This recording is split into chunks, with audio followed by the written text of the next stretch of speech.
We are live. Here is the intro music.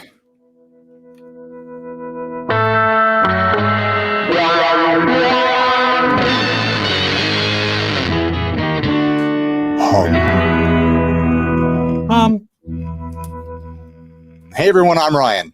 And I'm Steve, and this is 60 Cycle Hum, the guitar buying, selling, trading, modding, fixing, breaking, reviewing, playing podcast.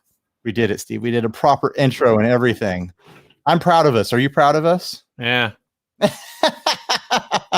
This first ad was sent to us by Jason Weiser. This was on the Facebook group. By the way, if you ever want to get something on the show, an ad, if you post it in the Facebook group, I might catch it and screen grab it. Or email it to us, and I usually screen grab it. Or take screen grabs and email it to us. That's the best. Yeah, totally. I mean, screen grabs that are emailed really is the best. Steve handles the emails. I handle the Facebook group. Figure it out. Do whatever you want to do. Anyways, this is the Terminator. Yes. Is there a copy on this? Is there a what? Is there a copy on this one? No, this is it. There was no copy. Oh. All the copies on the box, man. We get to I know, it's a double pickup with tremolo, electric guitar with built-in amplifier and speaker.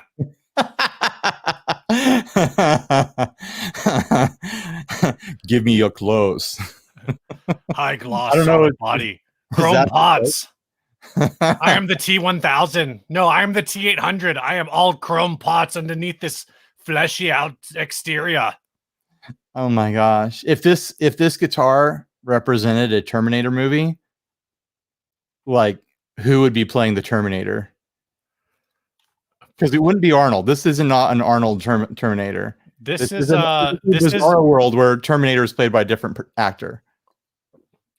A good this would be like some really this is a Terminator, but he's played by like either one of those like the power team. He's played by someone from the power team. my initial instinct is Steve Buscemi. That kind of bizarro, like that bizarro. Anyone really? I mean, it could be like that's like who is the opposite of Arnold Schwarzenegger is Steve Buscemi. Yeah, well, I'm not saying he's opposite. I'm saying it's like a Wish.com version of the Terminator. Right, I was just thinking of like the Terminator. I was thinking it was still needed to be someone who was like a workout guy. Oh, okay. But was like way more like not an actor or not. Sure. It could have been they could have picked any of those 80s action workout dudes. Oh yeah. It could have been Stallone. They could have done Terminator as Stallone. Yeah. But this is not a Stallone. But Terminator. No, this is like you don't get Stallone or Schwarzenegger or whatever. You get like some guy you've never heard of who's like was just a background extra, in when Arnold walks through a gym, he's the guy who turns over and he's like, "Hey, bro, how's it going?" This is if Jesse Ventura played Terminator. Oh no, Jesse Ventura in the 80s was sick. I don't know. He didn't have time to bleed, man. I know. So, anyways, we've seen these things pop up before. It's a guitar with a speaker built in, and it's got like a Teisco hardtail bridge on it. Well, it's got the Teisco version of like a Tune-o-matic, which means not tunable at all, and then a Teisco trim on it. This guitar sucks. It can't be a good guitar. I don't think do these always have the trim? In my head, I've never seen one with the trim. No, I mean, on the box, it's got the photo right there of that trim. It's weird to think like there's no way they didn't name this guitar after the movies, because who would name a guitar Terminator? Like, that's a word that doesn't mean good things for electronic devices before that movie comes out and redefines what the word means. So if you Google these and look at pictures, there are a bunch of these maybe they were made later that have Strat trims instead of this wackadoodle thing. Yeah, this is a real wild take on this. I mean, it's already a crappy guitar, and then they put these crappy, just punched nickel or tin bridges on them. Yeah. Jeez, man. Weren't you trying to get one of these once? I hope not. If I was going to get, a guitar with a speaker built into it, I'd get one of those Fernandez or something like that. I don't know. You mean like the one that you already got? Well, yeah, I have the that little ESP thing, which is fun. Oh, right, ESP. That's not Fernandez. It's a sub brand of ESP. I forget. It's like Green River or something like that. It's over there on the wall. Yeah, I think it's Green River. Man, $125 down from 150. Ooh, bring it down to like 75. Like, this is the whole pitch here, right? This is this new in box? It's missing the arm. I don't know how you have something new in box and don't have the arm on it. Maybe the arm still wrapped up in plastic. Yeah, I was gonna say. You think it's got to be the original strings if it's new in box? They look like the original strings. I mean, if you want to know what it's like to have, a brand new student model guitar from the late 80s, early 90s, maybe. I wonder when these came out. I mean, this is your experience right here. Live your childhood. Yeah, I'm trying to see if there's any site that says like when these were made. It just says 1980s, but Yeah, well, when did Terminator come out? the 1980s. Right, but which year? I thought for some reason in my head, I'm thinking like 1987, 84. Really? So I'm betting this guitar came out like 87. Yeah, 86. When did 2? I think 2 came out. T2 came out like 91. Yeah, I was gonna say 90, 91. Because it was a while. Because it was like, I think it was like almost funny to people, like, oh, a sequel to this? I thought that was over, And it took so long that most people didn't even realize that, like, oh, this is a sequel. Because I think the first one was pretty much like an indie action film. Like, a lot of people didn't watch it. Maybe I'm just guessing at this stuff, but that's always been my impression. That the first one was like that? Yeah, the first one is very kind of low budget feeling when you go back to it. There's some interesting but to a lot of people, I don't want to get into it. To a lot of people, T2 is the first one. Well, T2 is the fun one, I think. T2 is you don't need to watch the first Terminator to watch T2 and have a great time. But T2 brings it up to the modern standard. Right. That, it became, and then has been less and less entertaining as it goes. Oh my gosh. I mean, you're not wrong. You're not wrong. Hold on a sec. Steve is disappearing. He's got to do a line of cocaine. Super rich Steve over here. My wife has a box of tissues on her nightstand, and it's full of trash. Because you keep putting trash in it? No, I was trying to get a tissue to wipe up some to use as a coaster. So here's a weird premise. All right. Alternate universe, alternate reality, bizarre world. The Terminator movies never come out. Okay. This guitar still goes into production. They got to name it something. What movie do they name it after?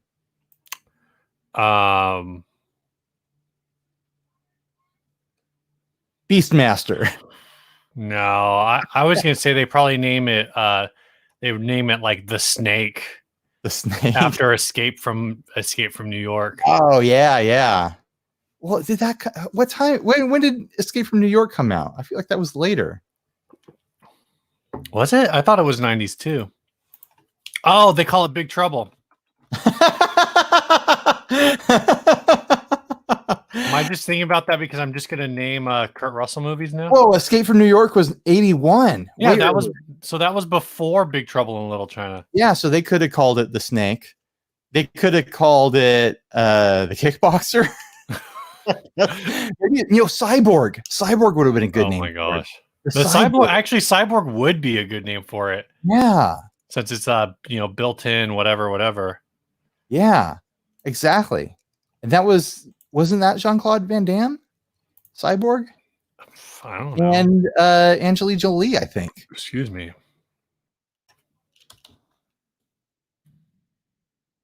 I feel like it wasn't Angelina Jolie. She was in something. She was in something along those lines. I'm pretty sure it was her. Cyborg wasn't until 1989. Also, damn. Oh my gosh, is this why you're referencing? Are you referencing Cyborg on purpose? Well, I think it was Jean-Claude Van Damme. That's why I was thinking of it, and I was thinking of an '80s movie. Okay, but the thing is Jean-Claude Van Damme's character in Cyborg is named Gibson Rickenbacker. Hold on. The female character, the female actress in this is Deborah Richter, whose character's name is Nadie Simmons. Someone just said that Angelina Jolie was in Sneakers. So Sneaker, okay. Yeah. There was another character in this movie named Fender Tremolo. What the heck? Is this a secret guitar movie? There's another character named Pearl Prophet and another character named Marshall Strat. What is going on with Cyborg? We have to watch this movie now. Is it like a thing where like no one's actually is called by anything in the movie? So like, let's just give them names. And here's the theme. Marshall Strat. I'm looking at it right now. Yeah. Gibson Rickenbacker. Yep.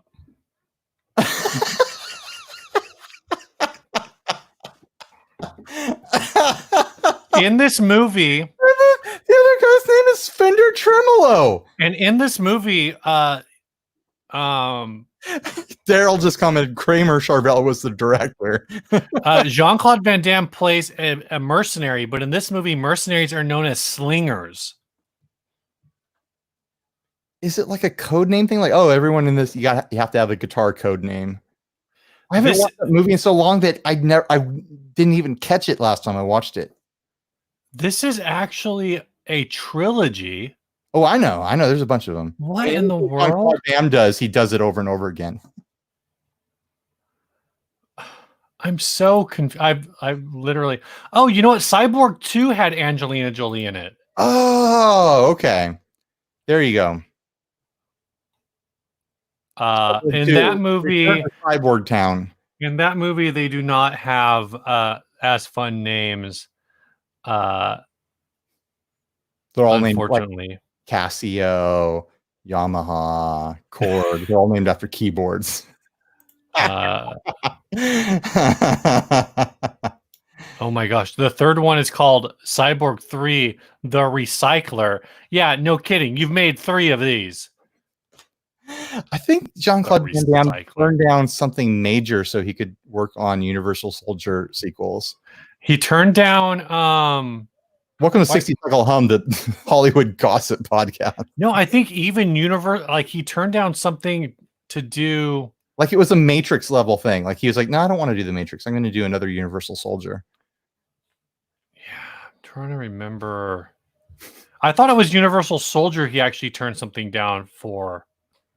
Or maybe a Street Fighter. He turned something else down to do Street Fighter. Whatever. How you doing, man? What's new? I've been trying to think of something new, and I don't know what, man. I played guitar last Sunday, and apparently it was so bad that they didn't even put the full service on the internet. Oh, damn. You gotta post links to what's there, though. You gotta show us what's going on. No, there was nothing. There was nothing. All they posted was the sermon. Lame. That's what I hear. Maybe it was a songwrites thing, or they just thought it would be boring. I wonder if it's because like there's like singing in church right now is a gray area, so they're like, maybe we don't put this on the internet. Yeah, maybe that's it. I don't know. My church still isn't meeting. Actually, I think they have an outdoor service planned, but they're making everyone reserve a seat. Oh yeah, seats. So everyone's gonna be sitting like 12 feet apart in like single seats. Out in the great outdoors. In the great outdoors. I sold that Firefly. Oh yeah, how much did it end up going for? It ended up going for $163, I think. Dang, so it did not go much higher than I forget what I paid for those things. They're not expensive. I think it was like $100 new or 120 new or something. Oh yeah. So I flipped it. Aaron Abuba was asking in the Facebook group post if I've done any actual flips lately. I flipped that. I made $40 off of it, I guess. Well, I did put a bridge on it, so I broke even. Right. Hey, for that guitar, I think if you would have tried to sell that to somebody in person, I don't know if you would have been able to break even. Well, here's the thing. Did a local pickup. Interesting. The person who bought it is way out East County. And they were like, hey, can we arrange local pickup? And I was like, yeah, of course. I don't have to ship anything. And then when he told me where he was coming from, I was like, I'll be a nice guy and I'll meet you halfway. I met him because he's like way out in the desert, East County. I met him at La Mesa Guitar Center.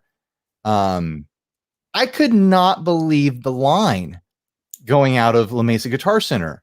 Like they were, doing the thing where like you have to wait to go in. Right. Only so many people could go in. There was a line around the building to go into Guitar Center. Why?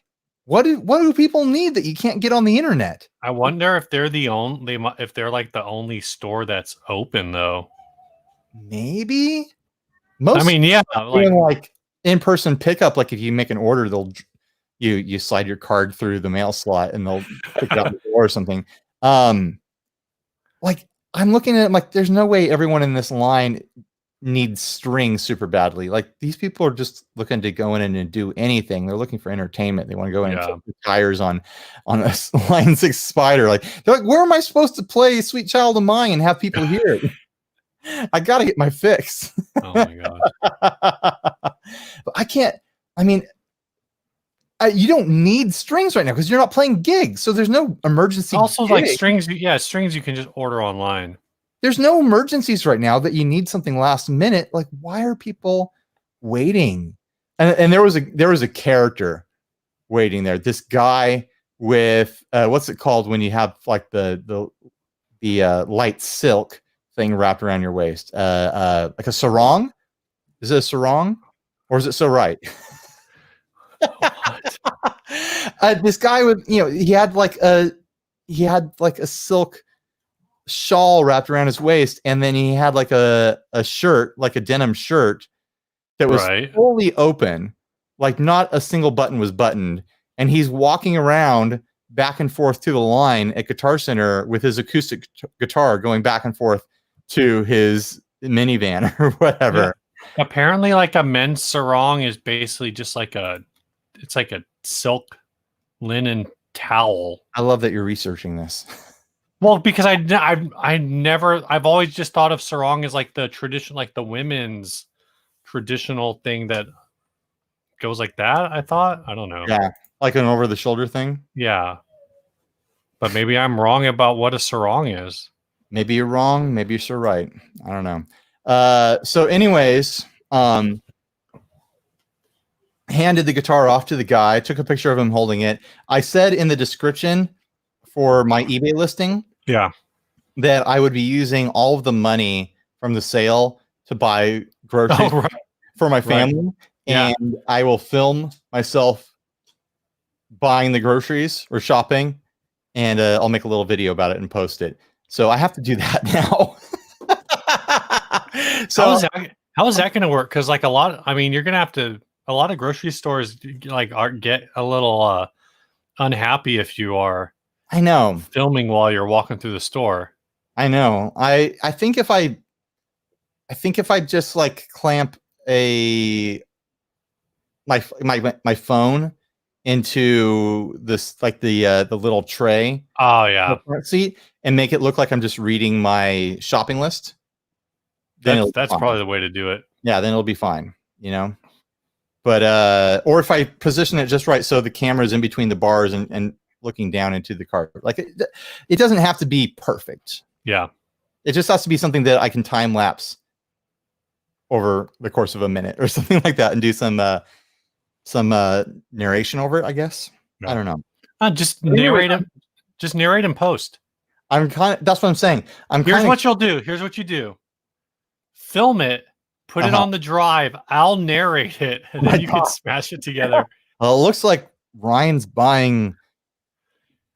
Ryan, you're gonna need vegetables. You're not getting any vegetables. That's gonna block you up. Like pickles. Oh, I never get that brand of pickles.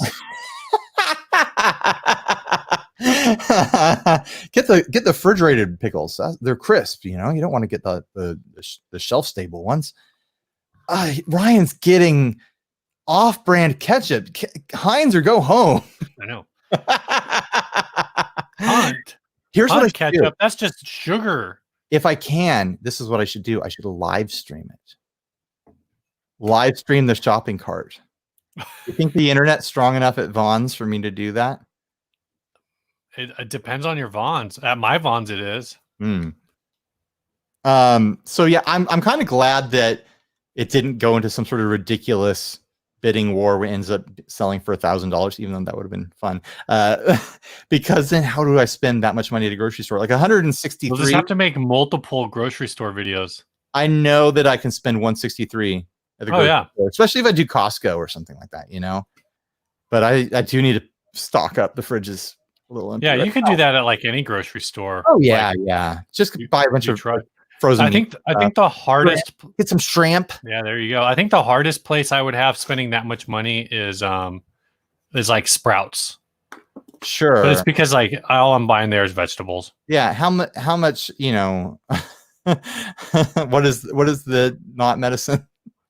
Oh my gosh, homeopathic. How much homeopathic stuff do you need? I mean, it's the water. The water has. You only need one, really. The water has memory, so yeah. Yeah, it's like if you try to spend $163 at Sprouts, you're just going to come home with like 300 bunches of grapes. Yeah, a whole bushel of apples, like just a crate of apples. 83 pounds of potatoes. Or just wine. That's what I should do. Just go buy booze. Hey, Bevmo's kind of a grocery store, right? Kind of a grocery store. I could go to Trader Joe's and just get 80 bottles of $2. Pirate's booty. Just fill the cart with there. Just turning that cash into booty. Oh my gosh. Craig Flowers just said, wait. Have you ever tried refrigerating your potato chips? Highly recommend against. Yeah, there's a story there. Yeah, I don't want to do that. So you got you got nothing new. That was my new. I sold something. My drink. I guess my new is I just finished another jar of kombucha. Oh, kombucha boy, huh? You know that I know someone who works for a kombucha company. I know someone who makes his own kombucha and gives it away at church in mass. Well, there you go. My sister's roommate works for Boochcraft. Oh, cool. Yeah, that's the good. It's the good. Sometimes I don't think I'm allowed to have that kind anymore. It's a little stiff. I don't actually like kombucha. I don't drink it, but Lauren really likes it. I know that's like a 7%er kombucha. Yeah. I think they just throw in like champagne yeast at like the tail end or something. Here's what I was going to talk about. If I can remember it. Come back to me. Come back, memory. Come back. You can do it. Oh, it might be gone. Oh, I was going to talk about the road case videos. Oh yeah. I went and shot 9 more videos at Coast Sonic because here's the story. It's a long story. This should have been your main thing for I know. Someone on YouTube. Oh, it was on Andy's channel because he did the interview with me. One of his commenters called me the Tom Green of guitar channels as an insult, if you can believe it. Right. He was trying to insult me, and he compared me to Tom Green. I was like, Tom Green is so you're an American treasure, Ryan? He's Canadian. He's a North American treasure, and that includes Mexico as well, because Mexico is also part of North America. He's Canadian American, Ryan. He lives in Los Angeles or whatever. So anyway, someone compared me to him. I was like, I got no problem with that. I was like, I wonder if Tom Green plays guitar. I bet he does. So I jumped on his Instagram. I started scrolling around. Lo and behold, Oh, I see a picture with a bunch of guitars in it. I click the picture. It's a video. And he's doing a walkthrough tour of Coast Sonic's showroom that I did not know existed. And he's like, oh, hey, my buddy Jody over at Coast Sonic opened up this showroom. You guys should all go check it out. So no big deal. That means you and I are friends with someone who's real life friends with Tom Green. That gives us 1 degree of separation, Steve. By the way, I'm going to give credit where credit's due. We were chatting about this with the Gearsun boys, Aaron, Phil, and Cole. And they pointed out the rest of this journey here, we have 1 degree of separation from Tom Green. That means we have 2 degrees of separation from Drew Barrymore. That means we only have 3 degrees of separation from E.T. We could hang out with E.T. We could be best friends with that little turd, that cute little turd. We need to make a couple calls. I'll buy the Reese's Pieces. Jody, what would it take to get E.T. on the phone?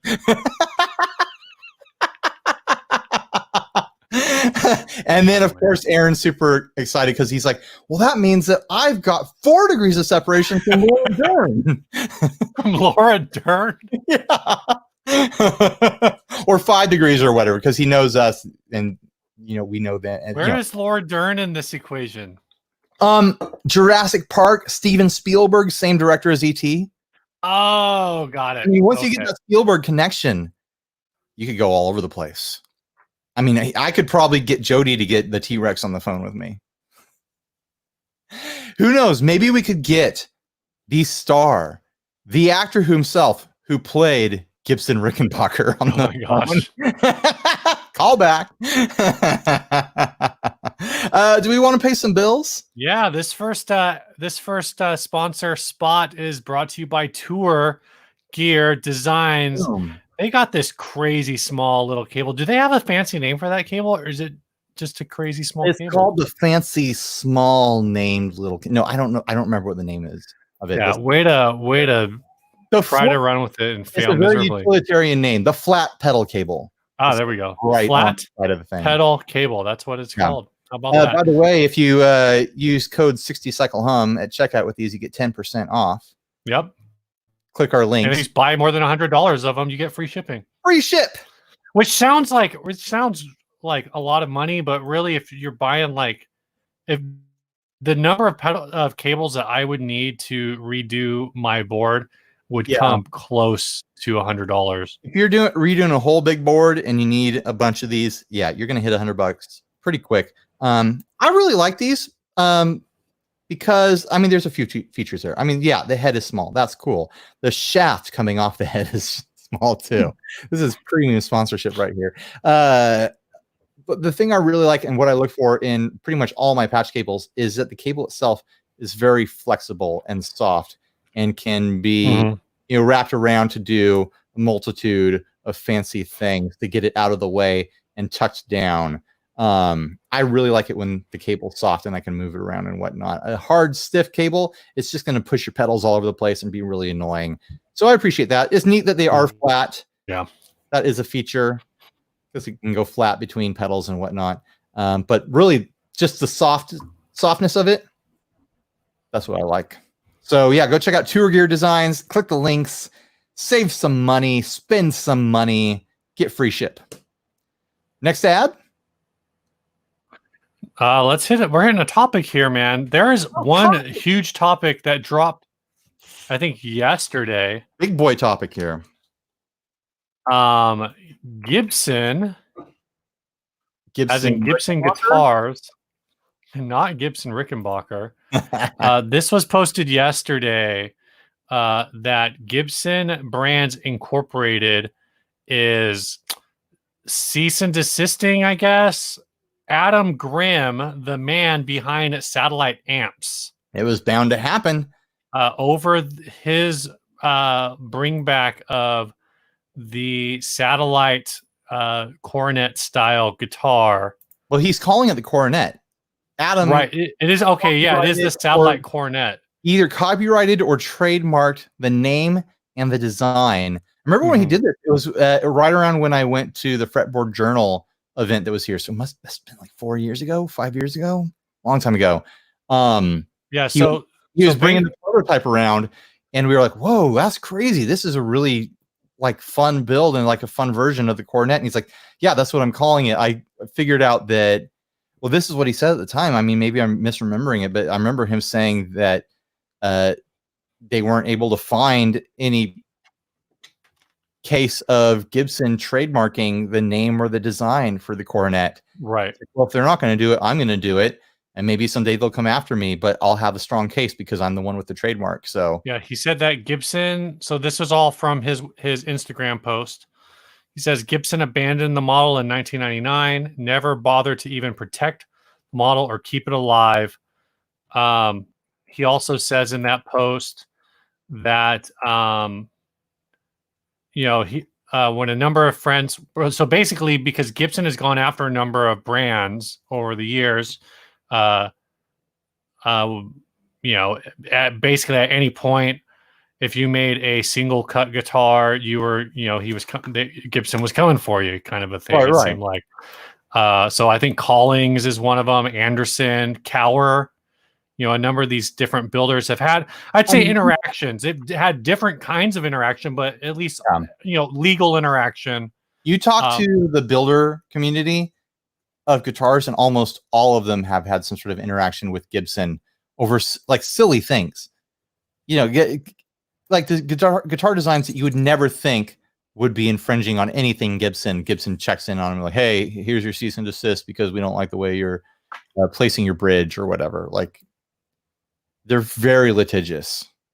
Yeah. So Satellite, again, Adam goes on and he says that in 2016 was when he discovered that the Coronet was basically abandoned by Gibson. There was no mention of the model anywhere. It wasn't like in any of their, how when you go to like the Fender website, they might make the history of, there might be a history page or something like that.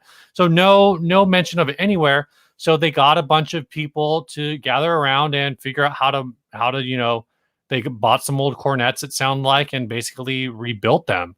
Yeah. Says they've never given one away. In 2017, Gibson came down to the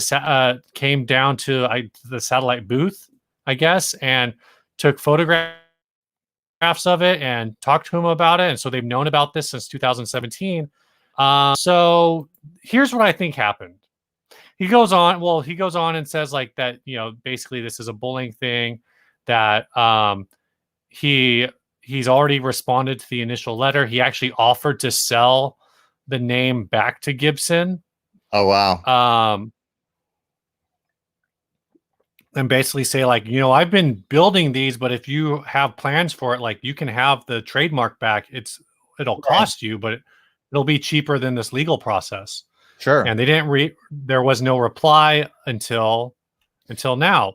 Right. So, this is kind of just it's all a crazy thing. Here's what I think happened. Well, I don't know. Maybe I'll say what I think happened in a minute, but my initial thought was like, this is crazy. Also, the Coronet's like, wasn't it an Epiphone model? It was never a Gibson model, right? Yeah, it was an Epiphone thing. I'm not aware of it ever being a Gibson model. Because it's basically like a variation of the Wilshire sort of thing. Yeah, so it was manufactured from so the original was manufactured from 1959 to 1970, and there was a reissue in the 90s that was manufactured from 1990 to 1999. That was 21 years ago. The Coronet's been on its own for 21 years, Gibson. It's its own individual now. It can drink. It's been able to vote for a long time. It's been driving around. You don't own it anymore. Let it go. It has. You know what the difference is? Is I think the Coronet turned 18. It had 18 years of independence from Gibson. And it's like, I hate you, Mom and Dad. I'm going to live with Adam now. Well, I'm looking at pictures of the Epiphone ones from the 90s, and I think that it's a different different body type. Oh, but okay, so there were two. The thing. This is kind of useless without pictures, but guys, go actually if you look at the Wikipedia and go down to the links, there's a link at the bottom that has some old pictures. So there were basically two different body shapes that were the Coronet, and the one that Satellite is making it is, I think, the older version, right, of this. So the one that was reissued with the name in the 90s is actually the newer design. So there was a restyle in 1963. Right. Well, Satellite's doing the symmetrical horn one, right? Right, and that's the one that I don't think was ever reissued. Right, right. And the Epiphone reissue for the 90s was an offset horn. Right. A long top horn and a short bottom horn, which is like it's like the Wilshire thing. Yeah, that was part of that. Again, there was like a redesign, I guess, in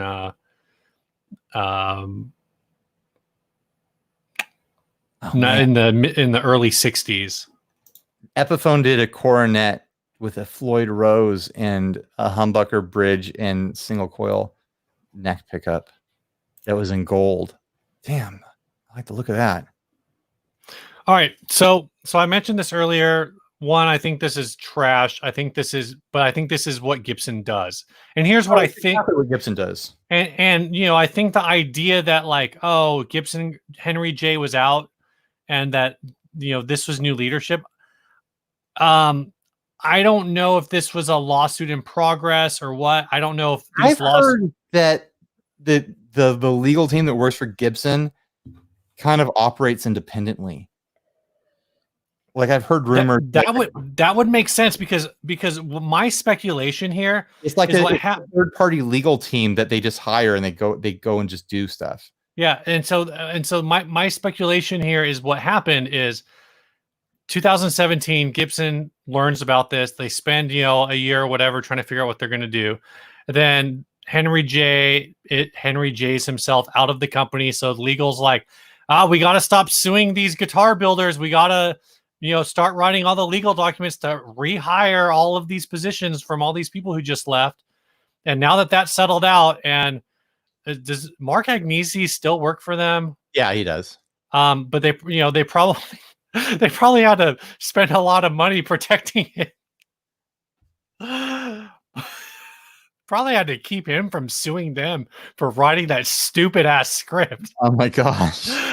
But anyway, now that things have stabilized and they're really bored now because COVID, they don't need to write contracts because there's nothing to do. They're like, I guess we could go back to suing freaking guitar builders again. Sue people, right? So yeah, in Adam's post, he says that he throws numbers around like, oh, it's probably going to cost like $125,000 to take this to court and defend it, whatever.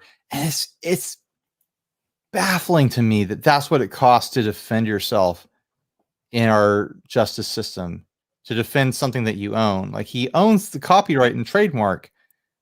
Like and he's a small business, like going against Gibson, and even with that amount of money, he's probably not going to be able to go against Gibson lawyers. It's more of like, well, we tried sort of thing. Yeah. And that's $125,000 per side. Like that's why Gibson can pull this off, is because that's chump change to $125,000 is only like 7 Les Pauls. Right. And they sell that every time, someone, every time, a candy loving kid goes in for filling. That's 7 Les Pauls for somebody. Oh, braces. Oh man, that's 2 Les Pauls right there. Get in the seat, Timmy. Oh my gosh. It's just, I just can't. What a world we live in. Freaking Gibson, you should be ashamed of yourselves. First of all, you should be ashamed of yourselves that maybe you didn't think you needed to, or maybe like you just didn't have the structure, the corporate structure to make it happen, but you didn't protect these trademarks, these model names that you've had since the 60s. Like you don't have that many different variations of guitars. It's like a whole line of guitars, and you didn't file anything for it. Right. And like when Adam told me that, it must have been 2016. When he told me like, oh, they don't have any paperwork on this anywhere, like claiming any ownership of this. I'm like, that's bonkers. Totally bonkers that Gibson doesn't have anything, because they can throw hundreds of thousands of dollars, maybe millions of dollars at court cases to go after people, but they're not going to spend probably like $4,000 to trademark things of, the dozens of guitar models that they have. Like, so bizarre. And they acquired Epiphone, so you'd think that they would just grab everything all at once and be like, oh, here's all the models that Epiphone ever did, let's trademark them. It's just annoying. But this is a thing that, also I think kind of stems out of the idea that, back in the day, nobody thought this was important, or it was too small or too complicated of a process or whatever. And now, it's all coming back to, well, and the reality is, like Fender, I heard once that Fender never trademarked their headstock, but they were actually able to like fight for that, because they said like this is a thing that we've used continuously. Yeah. This is a brand identifier. What's Gibson going to say for the Coronet? They haven't used it in 21 years. And I don't think the satellite Coronet headstock is even like is like quite the Epiphone shape. Like, it's different shape. Let me see if I can find it. If anything, it's closer to like the shape on like on a Harmony. Yeah. It's not a Gibson shape. The one I'm seeing is just kind of rounded. I don't know. I definitely understand. I definitely understand brands wanting to protect themselves, and I definitely understand, cease and desisting for things that you're actively producing, or even things like that. Maybe, there's the whole thing between that went on with Eventide and the original Rose Pedals. Or Rose Effects or whatever. Yeah. There's another company called Rose Effects that I saw, but they're so small. That whole Eventide thing, like, I didn't like what Eventide did, but I understood it from the perspective of them already holding the rights to the name, I guess. Well, here's my question. Did Gibson finally take notice, and are they serving cease and desist because they're about to reboot the Coronet? Is that what's happening? Because I could kind of see them doing that. But even if they're going to I could see them rebooting the Coronet itself. But, is it that they're going to are they going to bring back that shape? Is that what it is? Yeah, that maybe they're sitting there, they've got the production firing up for these Coronets, and they start looking around and they're like, oh, shoot. Oh, yeah. Satellite is making this. We got to get him to stop doing that, because we're about to do it. We're about to redo the Coronet. Yeah. I wouldn't be shocked. I wouldn't be shocked at, 2 winter NAMMs from now, they've got Coronets out. Right. Maybe they'll have to change the spelling if they lose to Adam. I hope they do lose to Adam. That would be hilarious. If they couldn't call it the Coronet, and if they had to, they don't even have to change the body style. They just have to do the reissue style with the offset horns. Yeah. Well, and so that's what I'm saying is, like, I would have to imagine that Gibson's argument is going to have to be about the name, because the body shape is just a vintage, body shape. I can't, I don't know. I just can't imagine that they have much grounds there, considering they haven't manufactured that body shape in decades. Yeah, if they did the body shape again, I can't see Adam going like, well, I'm going to take him to court over that body shape. I think he would just be like, oh, well, whatever. Yeah. Maybe I'm wrong. Maybe Adam. Well, and it's like, I don't know if this is apocryphal, but supposedly I've seen this a few times. Martin owns the trademark, or owns design of the dreadnought guitar. Mm. That Martin Guitars does it. Right. And what Martin has said is, we make the best dreadnought. Anyone else can try to make the best dreadnought, and anytime somebody is going to come out and say we make a better dreadnought than Martin, then we're gonna say, have you played our dreadnoughts? Because nobody makes a better, like basically saying like, yeah, we right. This is our design. Yeah. And we're so confident in our ability to build this design that nobody's going to make a better one. So it doesn't matter if everyone else is making it. Right. And then, that's all marketing, because I'm sure you can find someone out there making a better dreadnought than Martin. I just spilled water all over myself. I know. I watched you. Vodka. I just spilled vodka all over myself. Do you have any more pixels over there, Steve? This is my normal number of pixels. You're looking like Minecraft right now. Oh my gosh. Is that dropping on your end? A little bit. It was going in and out. I hear you just fine. I've been thinking about getting like a 1080p little computer attachment camera just for this. Oh man. All right. Next ad? Yeah. Show me that ad, Ryan. This was sent to us. Oh, I saw this thing. Smizer? Oh yeah, Drew Smizer. Wild. Smizer? So apparently, look at the back of it too. Yeah. Before we read the story on it, because there's a big block of copy that you will get to read, Steve. I know you're excited about that. This is an Epiphone that some folk artist down in Mexico. I'm calling a folk artist. Maybe that's offensive for me to call him that. Maybe it's a very serious artist. But I'm looking at how off center this leather and chrome detailing is. I'm like, that's kind of folky.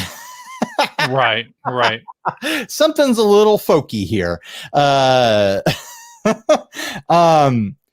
apparently that builder or that artist has made just piles and piles and piles of modified guitars and modified pieces.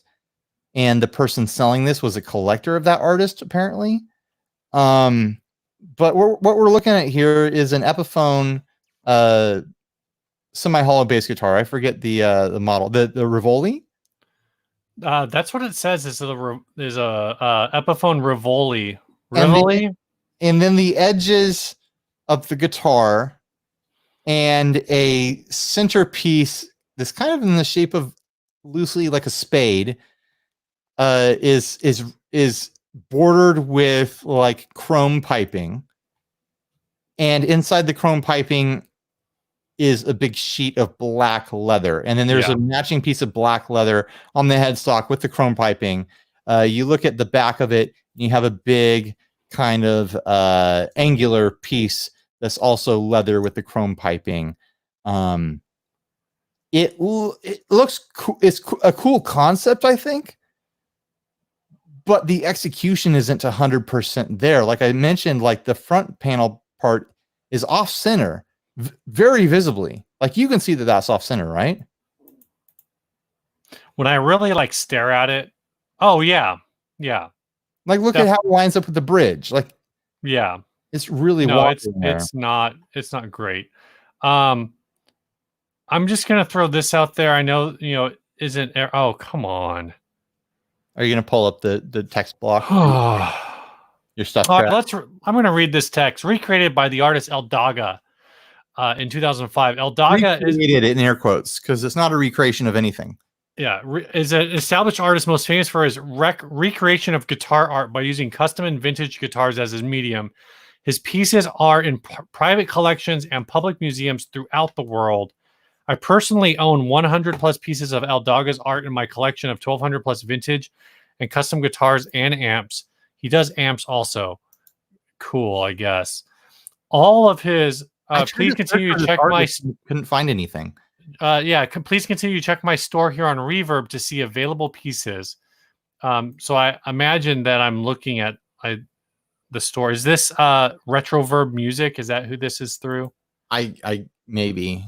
I have the text block here in the next panel, but I don't have. It doesn't say who's. Okay. All his recreations are one of a kind. As a youth in Mexico City in the 1960s, El Daga was an unlikely fan of British invasion music, One of his favorite groups was The Animals.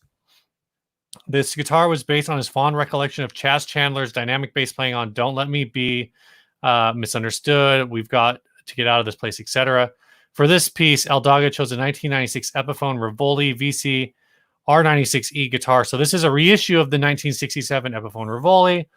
It was built in Korea at the Peerless factory. So that's just, it's basically saying, it's a Gaki Fender or whatever, right? This guitar is an art piece created by hand using leather and autochrome trip. Is artistically perfect, but has cosmetic defects and deviations that always come from handwork. What does that mean? Artistically perfect? Man, there is a marketing term right there. Jeez. But then he says, so it's artistically perfect, but there's cosmetic defects and deviations. They always come from handwork, like gaps in the trim, glue spots in the wood and leather, etc. That do not have an adverse impact on playing or the sound of this guitar. So basically, he's saying that the fact that the leather piece is off center is on purpose. I'm going to start calling everything I do artistically perfect. That's a bonkers thing to claim. I mean, I pulled up this close up of the corner of some of that piping just to show like there is a gap in that corner, and that's like on the front part of it. That's not hidden. Like I know it's probably hard to work with, but if this was like, if I kind of like this look. I think this look is kind of cool.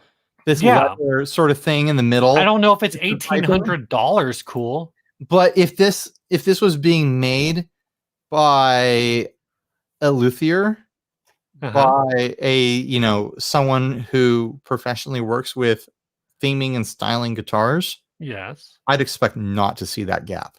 I'd expect not to see that center portion visibly off center, like obviously off center. Like I think anyone would look at it and be like, yeah, that's off center.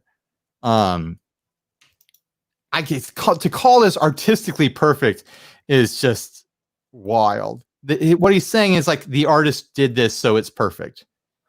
Right, and so that's what I mean is artistically perfect can like only mean everything I've ever recorded on guitar is artistically perfect because that's what I recorded. Yeah, like, because all art is valid or no art is valid. Right. If everything is art, then nothing is art. And so it looks like there's a bunch of other all sold by the same store. And some of these are just this one is there's another one that is. There's just a bunch. Go on Reverb, Google, or search for El Daga. These all come up. They're all like, this guy's asking basically like 20. This is actually one of the cheapest pieces at $1,800. Yeah.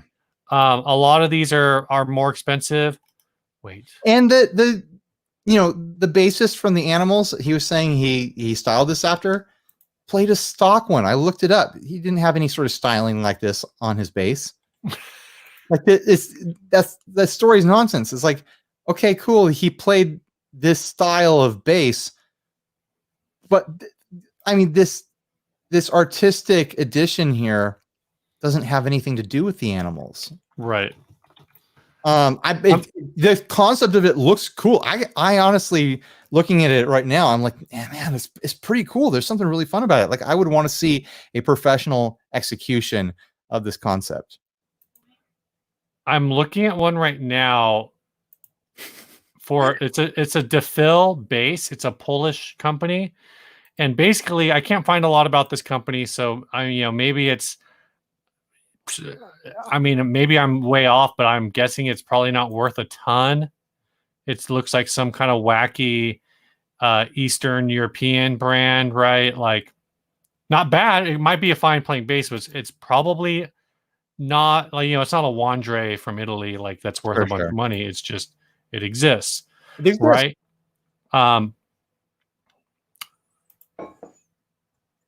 So because this artist put a bunch of foreign stamps on it, I'm not seeing any other modifications except it's covered in stamps. Like mail stamps, like mail stamps. Yeah, $2,000. Female stamps. Yeah, that's a lot of postage. There are male and female stamps. Yes,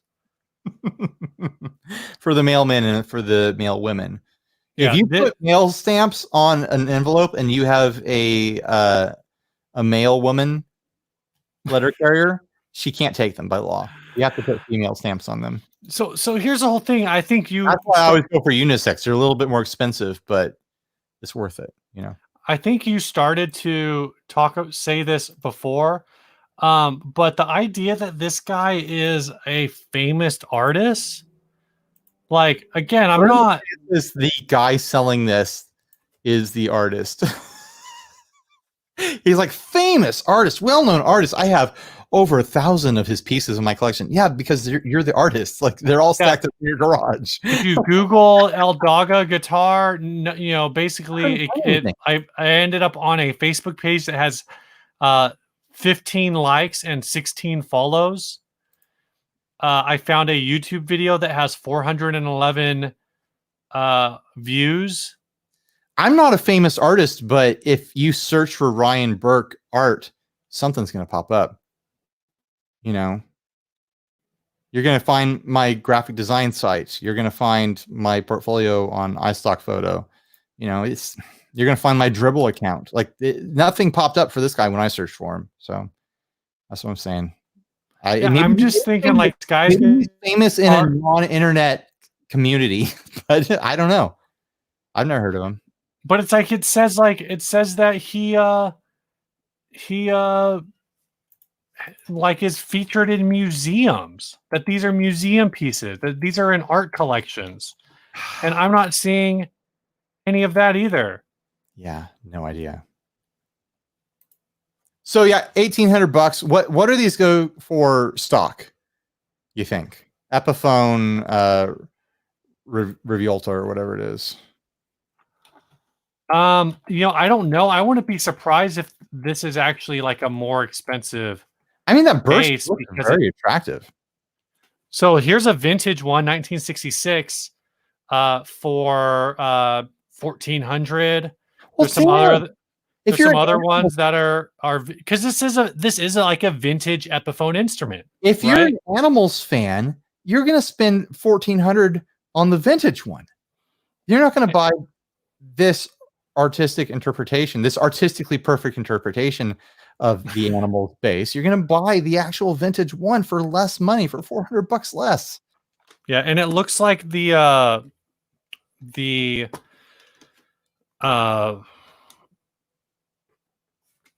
reissues sell for, or at least people list them for over $1,000, like over $1,500, because I guess it looks like they are made in Japan. So this is Epiphone Japan. So I mean, basically, even in this case, actually, it's actually kind of funny, but at $1,900, it's almost like in the range.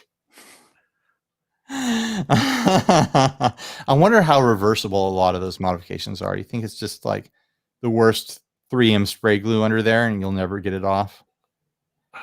I wouldn't want to try to deal with this. It's got to be really nasty to get all that off. That bums me out. All right. Album review? Album review. Or should we do a sponsor? Oh, yeah, I got a sponsor. All right. CBA is Bliss Audio. They make pedals more creative than you are. Don't try to argue with that. You'll always lose. What the heck? I'll fight you in the street with a chain around my fist and a knife in my back pocket if you ever try to claim you're more creative than a single pedal from Bliss Audio. That's a challenge.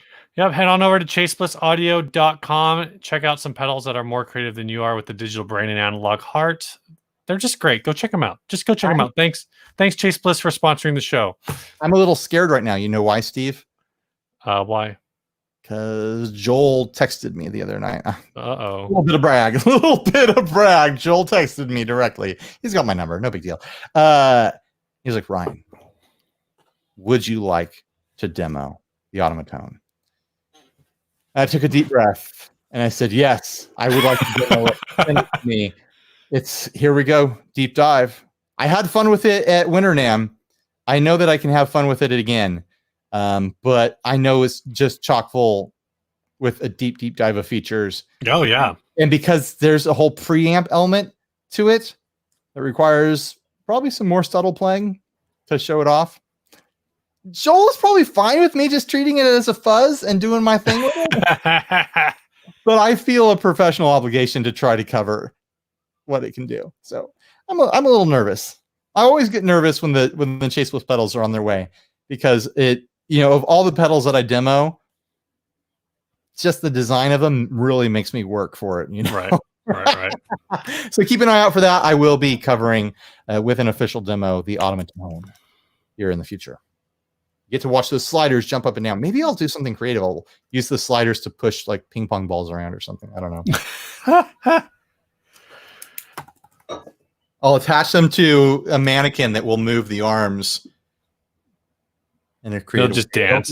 It'll be like that scene in Home Alone, Exactly. That'd be cool.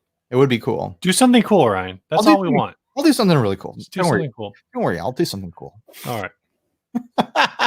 All right. Next top. Oh, it's the album. The album. This week's album review is Green Day's quintessential listen Dookie. I mean, the classic of the mid 90s. It is a classic. The album that probably birthed many bands. Oh yeah, I actually I made that note about halfway through is Basket Case, which I just said how many teens launched their music careers in the mid 90s because of this album. Yeah. Okay. And, really probably because of that song. Here's my question for you, Steve. Knowing what you know about my musical tastes, what I like and don't like, do you think I like or dislike this album? Or you could think the middle option that I'm apathetic towards it. I think musically you like this album, but you're apathetic about Billy Joe Armstrong singing. I like this album a lot. Okay. Well. I had a lot of fun revisiting it. I'm very strongly on record as being someone who hates emo and pop punk vocals. And listening to this, I was like, this is such a pop album. Like, so much of this is just listenable, fun music, and it is pop, but it is not pop punk in its styling. Even though it is punk, it's not. It's definitely a genre. It's definitely. But I wish that this is what pop punk as a genre was. I feel like this is what pop punk was in 1995 or whatever, though. Yeah, before like Blink 182. Yeah, sort of happened. Like, this is pre-Blink pop punk. Okay, I wish that Blink 182 had never happened, and this had been the defining flavor of pop punk, and then I would have been a pop punk boy. That's fair. Simple. Just this, he certainly, Billy Joel certainly doesn't. Billy Joel Armstrong. Billy Joel's a different person. Billy Joel Armstrong certainly doesn't have a distinctly masculine style voice. Like, I'm not going like, oh, I just hate, this whiny emo, pop punk style voice, and Billy Joel has the masculine style pop punk voice that I like. No, he just has a more like middle of the road alt rock style voice that like shifts into punk rock aesthetics. Yeah, that's fair. And I find that very listenable. I think I'm more down on later Green Day, just because it's like, if this is the Green Day that you grew up on, or that helped form you as a musician, and you're like, oh, these guys, you can't take them too seriously. This is the perspective of some fairly immature people, learning about themselves and learning about life and whatnot. And then like the next album or two later is like them telling me how to vote. I'm like, no, I don't think so, dude. Right. That's fair. There are a couple songs in later albums and later like versions of Green Day or whatever. They tried to present themselves as younger than they were when Dookie came out. Right. Which is a weird thing. There were a couple moments on here. Actually, the song Pulling Teeth is really 90s alty. Like, it's very not Yes. That one actually kind of took me by surprise. And also I realized that song is basically the plot from the movie / book Misery. Well, here's my note on that song. It comes right before Basket Case. Yes. I wrote Basket Case is where my songwriting taste started. Pulling Teeth is where my tastes are now. I'd be stoked if I could write an alt-rock song like this. Solid hook, light country feel. It's fun. I think you kind of hit on a thing that I've never thought super hard about, but it is definitely real. Because I'm looking at the Wikipedia entry for pop punk and realizing like how many like big radio releases came out between 1994 and 1996 before Dude Ranch, which was Blink-182's break. I mean, they had an album before that, Cheshire Cat, that was pretty big. For Dude them, Ranch was the one where it really blew up, though. Yeah, Dude Ranch was Damn It, that really put them on the map, and then the album after that, which was Enema of the State in 1999. That was the one that really like, what's my AGN, all the small things, and you're you guys are fully too big now. MTV Blink. Yeah.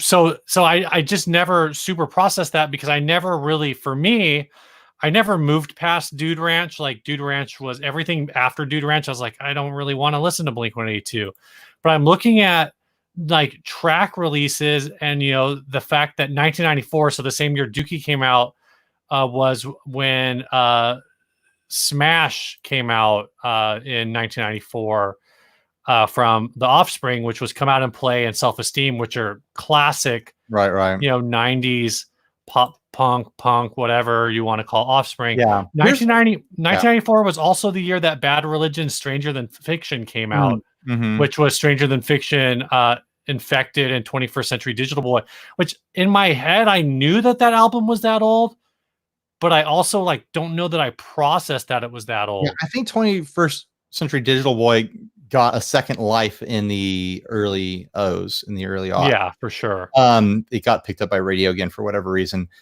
Probably just because from the turn of the century. Yeah. But something I was going to say is like going back and listening to a lot of this music that was so present on the radio when I started playing guitar. And it's like, I don't think there was a single song on this album that I didn't learn to play on guitar at some point. Like listening through it was like, oh, I remember playing this. Oh, I remember playing that. Like going back and listening to Offspring, I'm like, man, this sucks. I am not into Offspring anymore. When I hear Offspring come on the radio, I'm like, man, this is really not good at all. When I listening through Dookie today, I was like, no, I still feel nostalgic for this. I enjoy this. I enjoy it in a different way than I did when I was a teenager. But it's just good fun. It's just good fun, and right. it didn't ever feel cringy to me. Like listening to Weezer last week, there were big cringe moments. I didn't ever feel those big cringe moments with Green Day. I think for me, there were certain cringe moments with Dookie because because I don't have a strong association. I listened to Dookie at like my friend's house and, in middle school and whatever. But I don't have a strong association. So songs that I'm not familiar with or as familiar with, I can only visualize these songs being sung by like a 50-year-old man or however the hell old Billy Joe Armstrong is now. Yeah. He's gonna be 50 at least right now. And so it's like, it's hard for some of them. So like, again, like, a song like, Longview, which, Longview, I find very tolerable. That song to be very tolerable because I hear it in that 90s, teen, whatever, headspace. Honestly, like listening to Longview is like this and a handful of other tracks on here are songs that probably are responsible for thousands of bassists. Oh yeah. Thousands of kids going like, oh, I want to learn to play bass. Like that is the hook. That's the intro to this song, is that sick bass riff. It's not like a traditional bass riff at all. It's not like a Bootsy Collins or something like that. But it's the hook. Yeah. Well, and then I think the bass is the secret star of this album. Like, cool. They come back right on the next track, Welcome to Paradise, and it has a freaking bass solo. Yeah. And it's like the bass is really the most interesting part of the musicality of this album.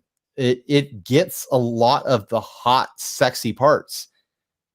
You know, like when I was a teen, like if you could play Longview on the guitar, then you would just sit there and play it over and over again. That little boom, boom, boom, boom, boom, boom, boom. Like that, everyone would sit around and just play that over and over again because it's the only thing we knew, and it was so recognizable, you know. And I think that's why I consider this to be so like pop approachable, is that there are like big hooky moments like that are so easy to grab onto and so easy to play too. Like this album was a gift to mid-90s that were curious about guitars. Like, oh, you want to play something that's on the radio? Here's 3 chords and you know, a little repeatable riff, and all your friends will know it and everyone will be stoked, you know? So I don't know. I'm a big fan. I'm a much bigger fan of Green Day than I realized, or maybe I'm just a big fan of this album because I don't know. I couldn't tell you about other albums. They had that song Warning that I thought was fun, I guess, but really, I hated that song. I think everything after this, I was just like, oh, I don't really care. But like this happened at the exact right point in my life where it, you know, influenced me. So these were tracks I recognized. Nimrod has a bunch of tracks on it that I really liked. I remember listening to that one as a kid. Yeah. Mostly I just thought like Hitching a Ride was a jam and Nice Guys Finish Last was a jam. Is that the one that's got the My Eyes Feel Like They're Gonna Bleed song? What's that song called? No, that's from Insomniac. That was the album actually after, or I think that's the album after that one's probably got some songs on it that I'm big into. When they kind of like rebranded around Warning and then into American Idiot and stuff, that's when I was just like, I'm done with Green Day.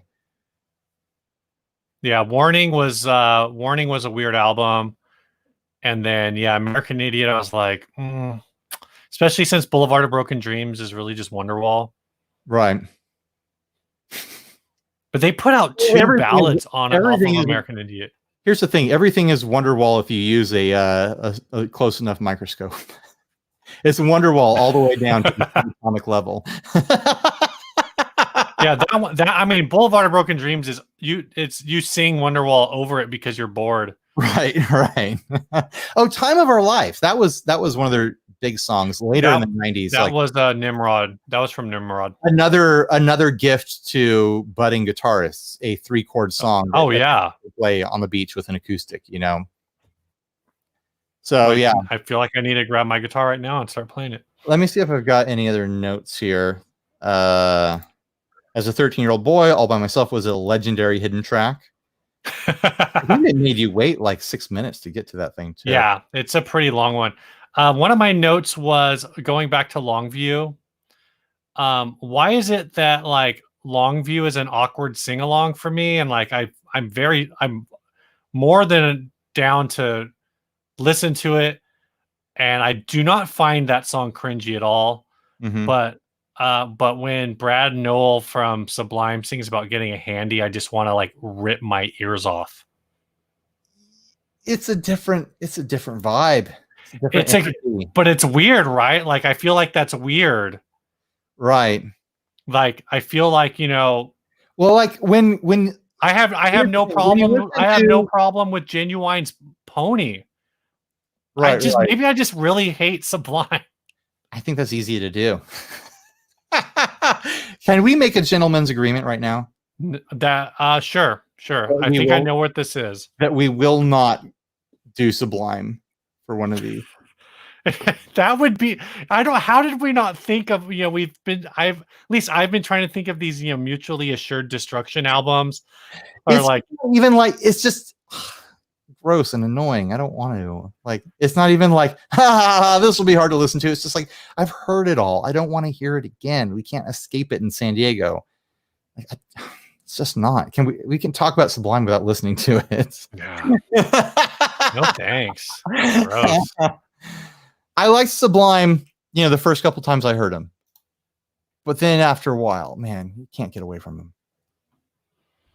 And I was a teenager the first time you hear them, so you can't blame me.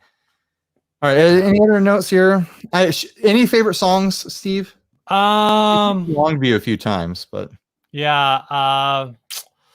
Favorite songs. I don't know if I listen. I really have to listen to a song over and over again to have a favorite song. I think my probably a favorite song would end up being one of the obvious, like one of the singles. So I really like She for some reason. I thought that was one of the singles. Yeah, well, and it's also another one with a big bass part on there, which is weird that I'm so into the bass sounds on this. And like when the Green Day pedal came out by MXR, right? It's like, oh, that's cool. Like that, yeah. There's some heavy like distortion on this album. That's cool, I guess. But man, I think the bass is the star. I think it really is that clean bass that just like sticks out of the mix so well. Yeah. I'd never thought that I'd be so bass oriented in something I was listening to. I mean, Mike Dirnt's had a few different Fender signature basses. Yeah. All right. Do we want to do the last ad and get out of here? Let's do some housekeeping, man. Oh, housekeeping. Good idea. This is a part of the show where we talk about our Patreon. If you want to support the show, head on over to patreon.com/60cyclehumcast. This week, we have new supporters, Harrison Carlin and Eric Burleson at the $10 level. Nice. I have not added Harrison Carlin to the Facebook group. So Harrison, when you listen to this, well, I just haven't found him on Facebook. So shoot a friend request to Ryan or I, and we will get you into the inner circle. And then at the $1 level, Tim Lannon, thank you for your pledge of $1. We appreciate everyone who supports the show, even whether it's $1, whether it's $10, whether it's you want to support the show, send us an ad, send us a song. After we do this last ad, we're gonna put a song on the audio podcast and on the audio portion, and we're almost out of those, so we could definitely use some more songs if you want to get your track on the end of the audio portion. So yeah, let's hit this last ad. Let's do it. Here it is. You found this, right? I did find this. This is a local one. This is you called it Pre-Parallel.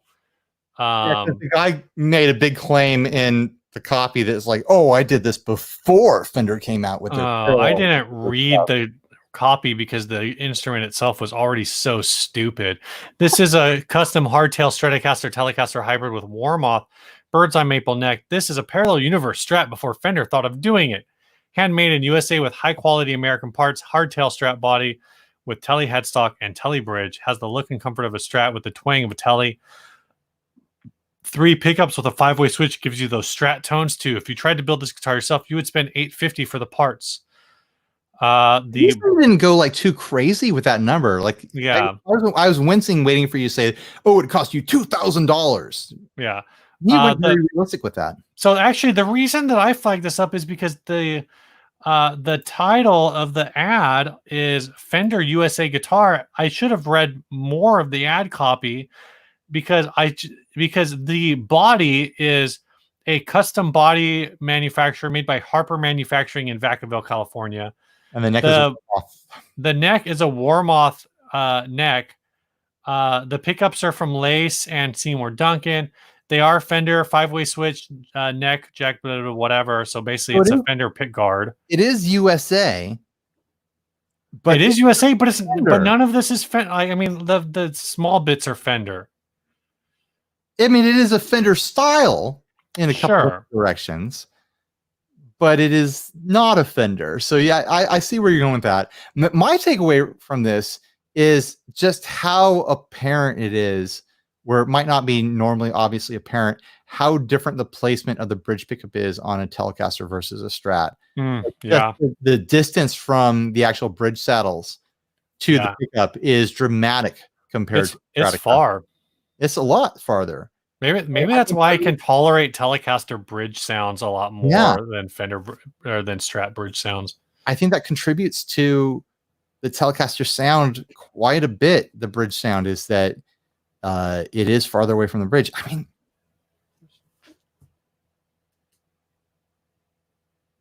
you looking for one now?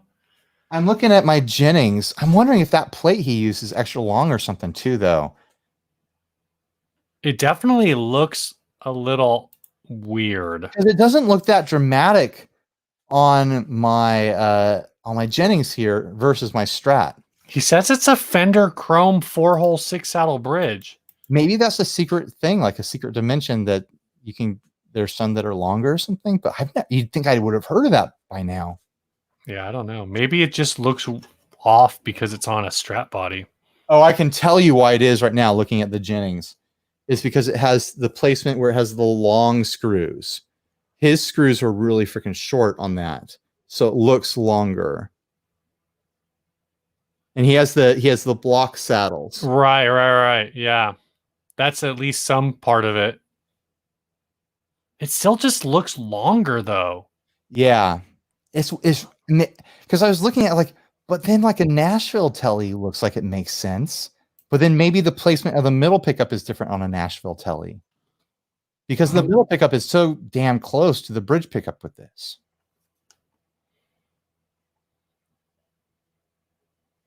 I don't know, man. No, there's something. He says this is a Fender bridge, but there's something up, right? He also said this is a Fender guitar. So. Yeah.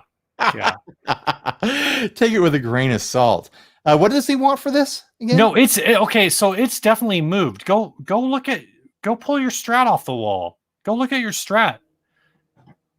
On a Stratocaster, the bridge pickup is slightly behind. It's real slight, but it's slightly behind the that volume knob. On this one, the pickup is on the other side of the volume knob.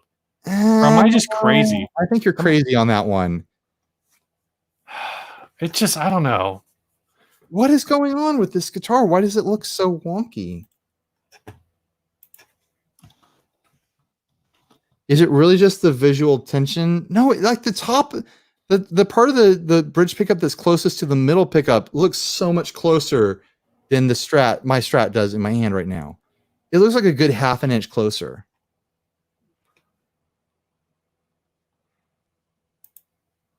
So much silence trying to figure this out. Maybe it's all bridge placement. Maybe he literally put the bridge too close to the neck. Oh, yeah. And maybe this thing won't intonate because of that. I'm trying to figure it out by looking at other dimensions. Because I found some other... You mean the custom dimension?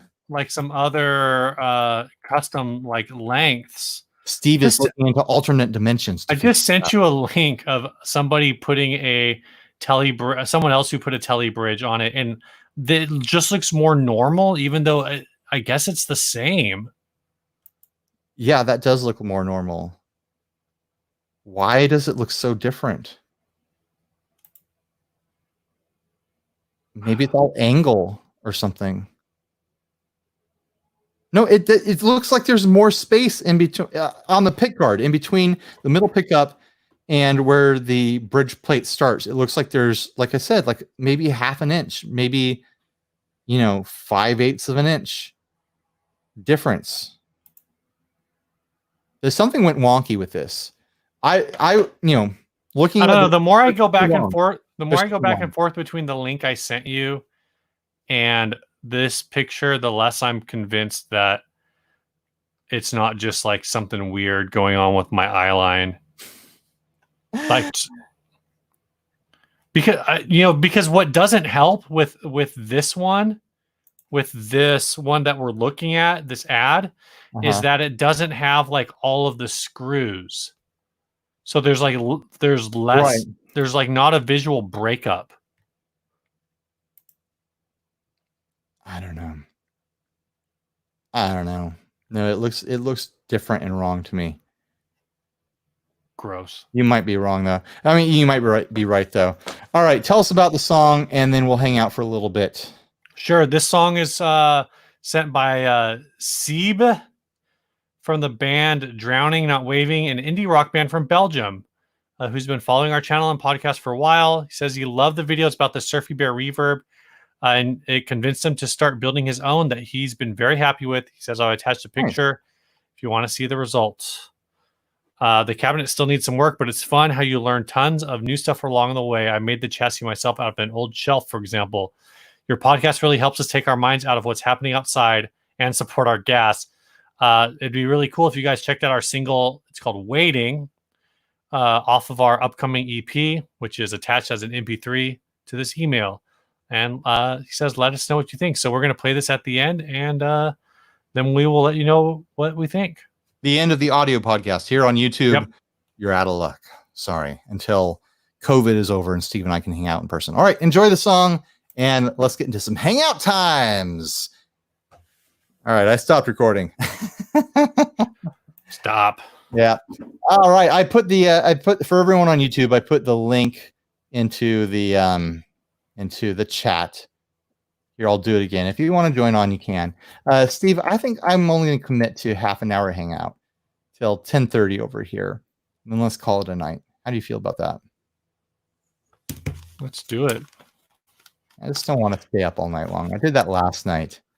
My uncle that lives in North Park area, bought a vintage Rolls Royce, like a properly vintage one. And so he invited us over last night, and he like chauffeured us around like North Park. Oh, cool. Yeah, I saw the pictures your sister took. Yeah, it was kind of a trip.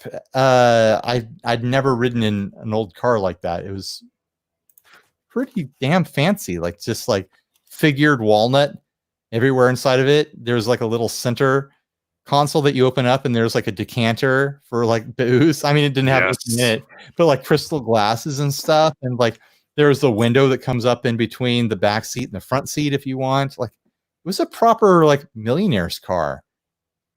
It's pretty trippy to ride around. And it was also weird to ride around and be in a car that commands so much attention from everyone that everyone on the street like turns and watches you go down the street.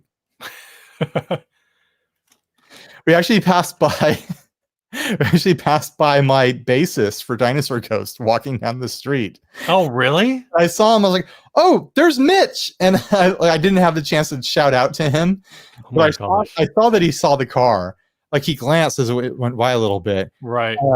And so I started texting him like, "Hey, Mitch, I just saw you. I drove by. I didn't have a chance to yell hi. I was the one in the Rolls Royce. I'm rich now."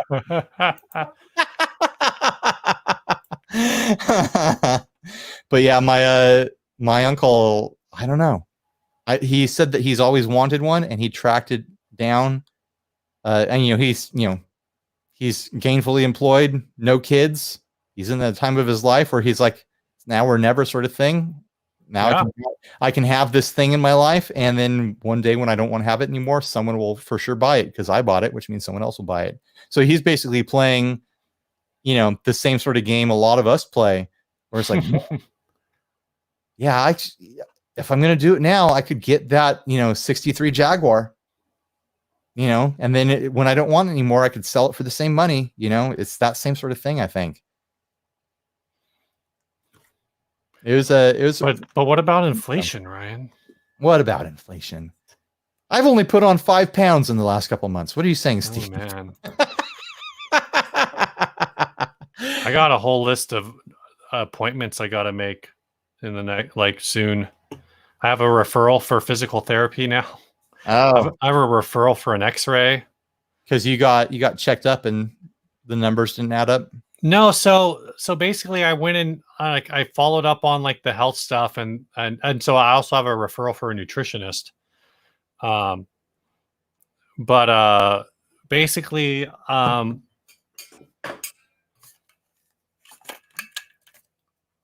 Oh, we got a super chat. Thanks, Altoid 84, $5. Take a shot if you got one. Recommendation for a set of headphones for bedroom practice, $50 to $75. Snapped mine today. Also, ever had a Squire 51? I've tried Squire 51s. I was never big on the fret ends on them. I thought they were the ones I played were really sharp.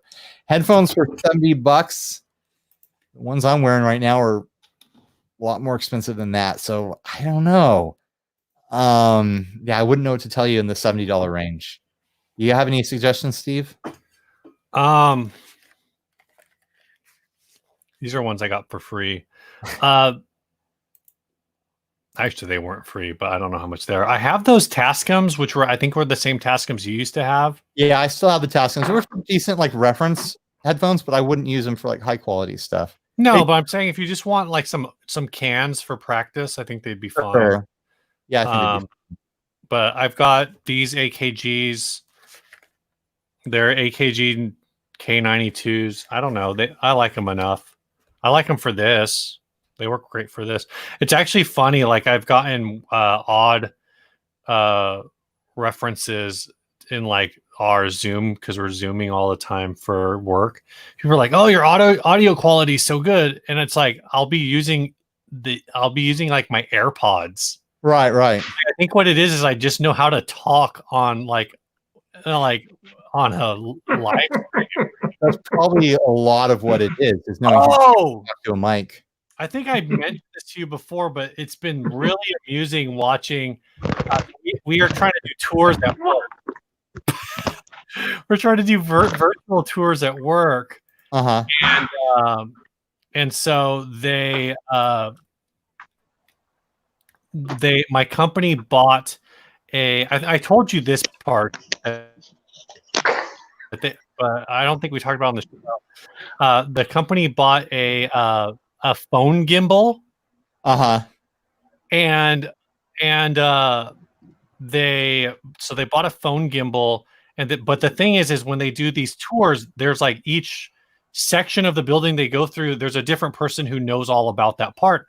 So they're trying to figure out how to get everybody who needs to be on the call, like doing it where everyone can hear and So the very first time they did it was they kept saying, "Oh, there was some echo," and they couldn't figure out what it was. And I was like, "Well, was everyone wearing headphones?" And they're like, "Yeah."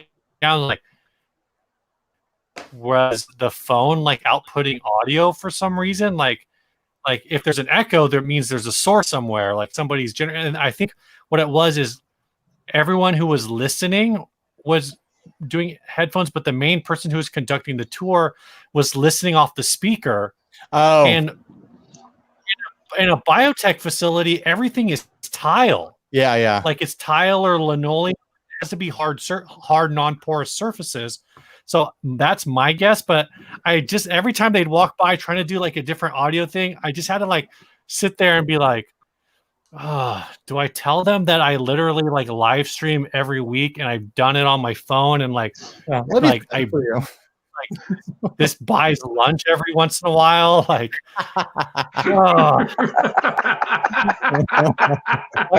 brought it up. Like, I brought it up to people. Like, yeah, I've been on like doing a podcast for like 6 years. That's spun into like its own weird internet thing. Yeah, but people are like, don't want to like volunteer that information because then you'll be the guy every time. No, that's exactly why. Then you'll be downgraded from a scientist to an audio to the AV guy of the building. Yeah, be careful of the information you volunteer. Yeah, that's right. Your job description says at the very end, and anything else we can think of. So to that, the resume just increased in knowledge. To that point as well, I think. Yeah, if they find out that you're the AV guy of the company, like it'll be one of the few times that someone expands their skill and gets paid less. Oh my gosh. we have these Crestron systems now that like you go into the conference room you're in and you log into an IP address to connect to the screen. It's really goofy. And setting up the audio for that's a mess because it's like your computer's not defaulted to that, and so you've got to change a bunch of settings. But I'm just like, do I want to figure this out for another thing? Like I've tried to explain it to my boss like 5 times, and there's always like something else because it's like it's a multi-step thing. I think they told people like, oh, it'll be easy to display this stuff from your computer, and for display, it's great. But the audio portion is kind of a mess. It's definitely not as intuitive as it could be. I'm looking through our topic call out on the Facebook group right now. More interesting we could be talking about.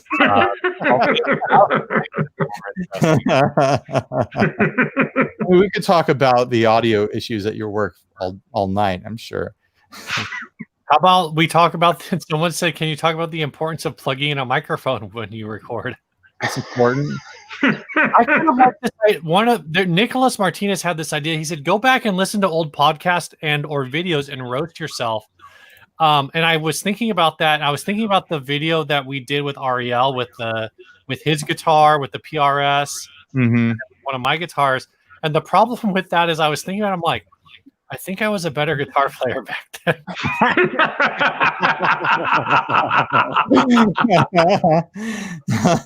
How about the ones that had alcohol involved in it?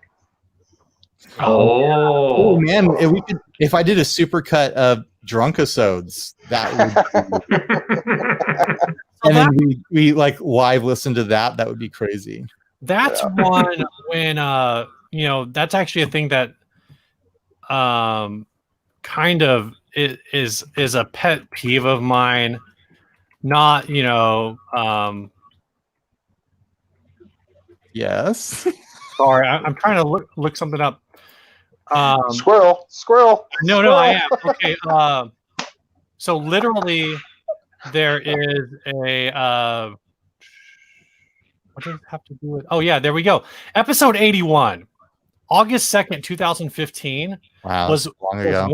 One of my first completely going off the rails episodes. The topic was the title of this episode was "We Could Ride a Seahorse," plus Confederate flag discussion. Oh man! Oh boy! So I bring this up, because right now, not in this moment, but I guess like a month ago when Ryan and I did the episodes talking about, we did the swastika guitar. We talked about just different things involving race. Well, we did a swastika guitar and immediately followed it with a Star of David guitar. But back and people now that we're bigger will be like, I just wanna hear you guys talk about gear stuff and be stupid and goofy and don't talk about politics or anything serious. 5 years ago, I was flying off the rails saying like, why are people painting traitor? Like, who wants to identify with losers? Oh my god! Swastika guitar. We got a nasty email from someone telling us that they've unsubscribed and they'll never listen again because we said unfavorable things about swastikas. Which is what? Yeah, I don't know if that's what they meant, but that's definitely what they called us ignorant, and like I'll never listen again. I think you can afford one loss. Yeah, I'm kind of super glad he's not listening anymore. Yeah. Damn. What do you want to say? That the swastika was originally a Native American symbol that Hitler happened to think was cool, so he adopted it for his socialist party? We covered a lot of that. We said a lot of stuff like, there's other histories of this, but, Hitler kind of changed that for everyone. You can't use it anymore for at least a couple hundred years, so let it relax for a while. But it's just wild to me that, like, I thought 2020 was going to be the future. But here we are. Oh, yeah.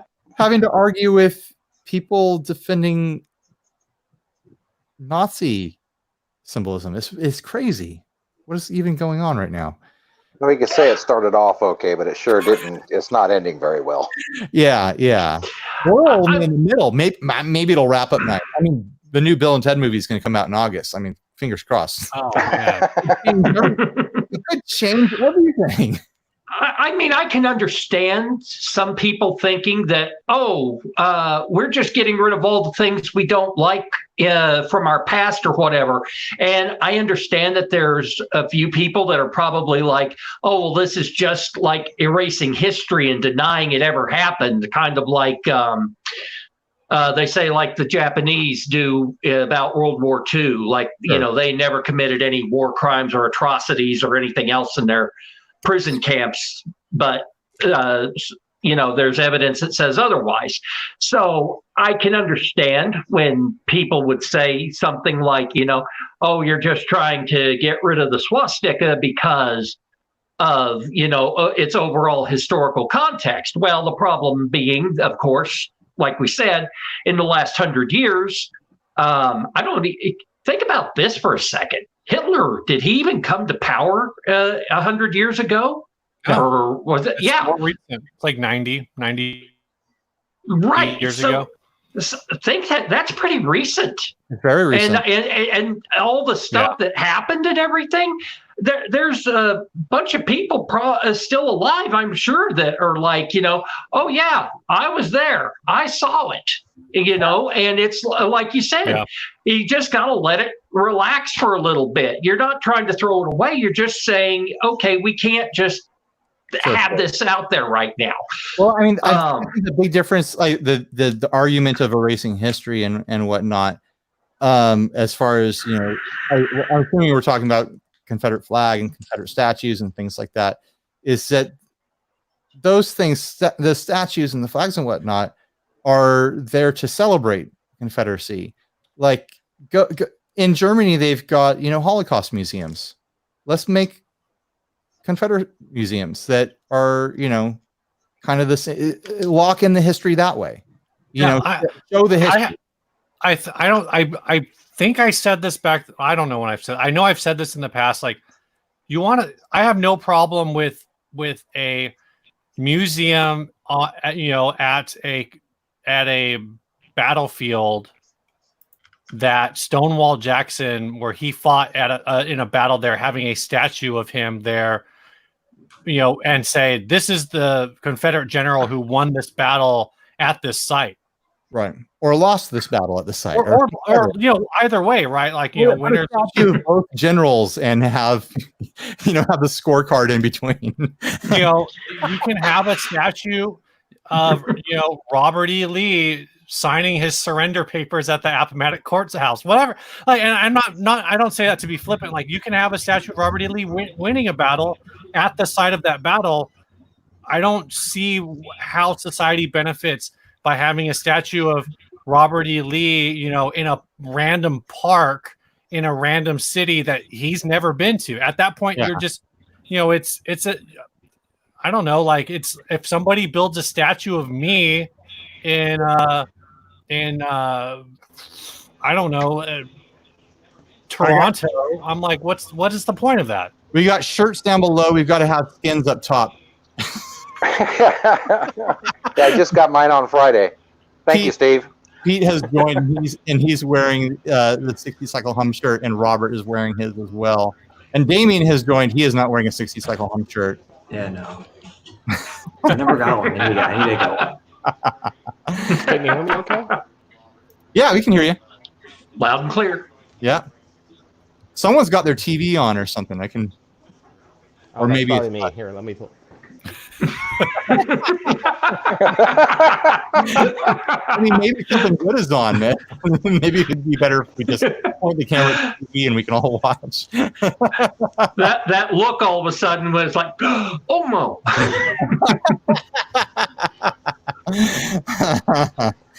There's we could go back to guitars. There's an interesting question on the Facebook group by Michael Kraus. At what price does private sale used gear scare you? I've seen $3,000 guitars for sale, and I just can't imagine not dealing with a store with a return policy at that price. Like, at what point are you like, oh man, I don't want to drop that much on a used thing? I feel like it depends. I feel like I don't know if it was like something like vintagey. Yeah, I mean, like, I think that kind of makes sense. Yeah. I mean, maybe you can do this sort of thing with a vintage guitar where you're like, hey, seller, meet me at my guitar tech, and I'll have him look it over before we exchange money. You know. Yeah. But if you're buying like a guitar that's only a couple years old, like you're buying like 2015 Les Paul or something like that, yeah, maybe it's more worth it to go through Sweetwater and have, you know, the guarantee that you can return it if something's really wrong. Exactly. Yeah. I have to agree with that. I had, you know, I buy most of my stuff used just because I want to learn at fixing it up. And I'm worth, I'd say I would spend no more than $500 on something that, you know, like a private party between two people without checking it out. Like you said, the tech, if I buy something for $40, yeah, what am I going to expect? You know, I'll take it home. Well, I actually had this happen last week. An old Peavey T15. I bought that one for $25. I figured, okay, I can make it work. I took off the pickguard filled with carcasses of roaches. Wonder why it didn't work, you know? Oh no! Burn that! I did. How many cleaned it up before you realized they were roaches? I cleaned it up, alcoholed it, sand the inside of it to get the smell out of it, and put it all back together, wired a couple of wires up. Works just fine. Imagine you walk into like your basement and you flick on the light and you see all the roaches scatter and they all go into your guitar. Yeah, right through the jack input. Burn the entire thing. Burn the entire. You know, I just thought about that the other day about getting gig bags, and it's like, what kind of stuff crawled into this gig bag before I got it? Yeah, sometimes the gig bags that reek of cigarettes, and it's like, what other stuff crawled in there? Could have been a truly. I bought a used, I think it was an SD1. It was like an 80s SD1 that had roaches and bugs in it. I was cleaning it out, just like, yeah, it was gross. It was pretty bad.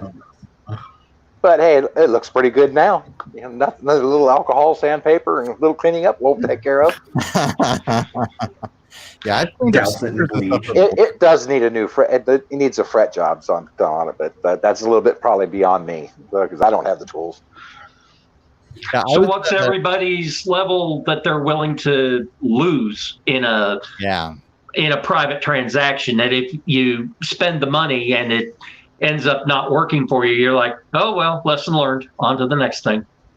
Yeah, I mean that's really what you're talking about. I mean, if you pick up some sort of used PRS or something like that, and there's some sort of critical flaw that the seller didn't tell you, like the truss rod is freaked out or something like that, or the twist in the neck, and you didn't catch that when you were exchanging it in a dark parking lot via Craigslist or something like that. You get home, you realize it's a bummer. You can't ever find that guy again because you met in the dark parking lot. Yeah. They changed their phone number and it was a burner email address or whatever. You're out of luck and you're stuck with a guitar that you might have paid a couple grand for, and now it's worth way less. Yeah, I guess I've never thought about it like that, because I don't know, to an extent, like obviously something like if a truss rod's stripped, you might not know. It could be good, but typically like you might only adjust a truss rod once every few years, so it could be in a good spot, and then a few years later you're like, this it's especially, well, right now it's really humid. I'm sweaty. I'm very sweaty right now.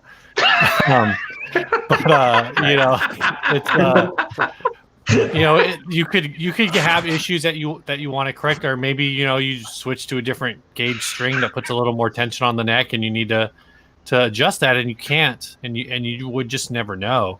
Yeah. The flip side of that is a lot of times, like when I buy a guitar, I don't really look at playability as much as like, well, is the overall shape decent? Because things like that, I generally think like, well, if the action's higher than I would want, or there's a little more bow than I would prefer, I'll just adjust that later. Yeah. Has anybody ever watched Dave's World of Fun Stuff YouTube channel? I have. I don't remember the specifics of it, but I know I have watched it. He's got a lot of the way he tears a guitar, bass, whatever down, puts it back together. You learn a lot from watching a guy like that. And so it's worth a look if you haven't seen it. I think I'm big into aesthetics of more than anything. If it looks good, if it looks cool, I can fix all the other stuff. Even the neck twist. Even a neck twist. You can get another neck. You can put it on there. I think that's okay. I actually have one that I bought local from a guy out in Santee who does that electronic wood fracking. Oh, yeah. He put that on the body and on the neck, and then he kind of grooved it out a little bit and put that incandescent green in through it. Turn off the lights, and you can see it. It is cool looking. I mean, it's not the greatest guitar in the world, but it does play okay. I mean, for me anyway. Yeah. There you go, Ryan. That's your next finished project. Yeah, no, I want to see the Silver Surfer guitar. I told you about that in the idea. Yeah, he got that aluminum neck from somebody, and I think putting a body on that. Ryan is a surf guitar player. He needs to make a Silver Surfer guitar. Well, stay tuned. I have a really solid idea for my first body experiment, my first finishing experiment. So, I mean, no spoilers, but it might go somewhere near that direction. I think it would be cool. Answer another question for me. Did you ever do any more work on that glary project that you dipped? It's still hanging in the shed. When I work on the first body that I'm going to work on, when I hit it with clear coat, whatever's left over, I'm going to hit the glary with a clear coat, and then I'll call it done and put it back together or something.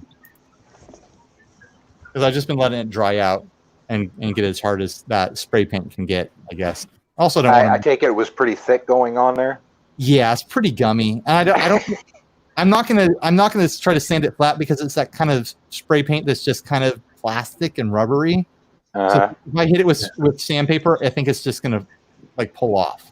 So I think I'm just gonna hit it with clear, and it'll be a little bit lumpy or a bit lumpy, but at least it'll be locked in. It's like it's a swirl.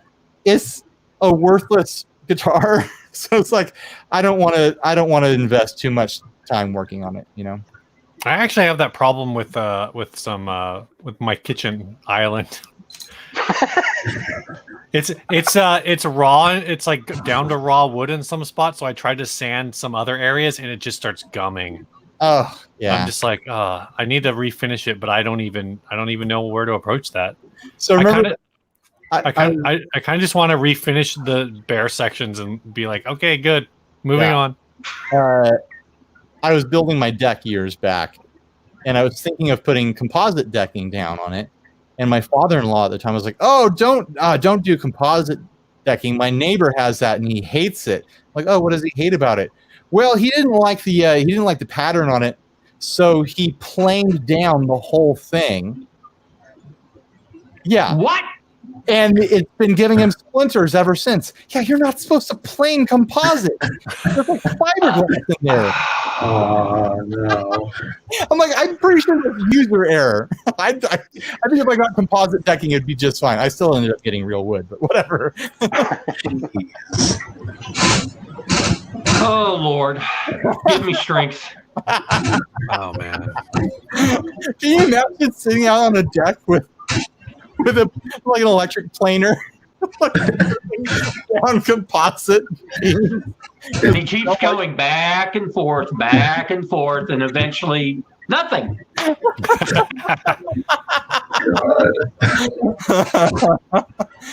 Oh, man. What a disaster. Oi. Someone's making a crazy. There was like a crazy robot sound happening. That might have been my chair. No, it's this digital noise. Oh. Yeah, it might be on my side. I've got a sneak peek for Monday morning, I guess is when I'll publish this. I've got a new demo for 2 new Moore pedals. Oh, nice. The D7 and the A7.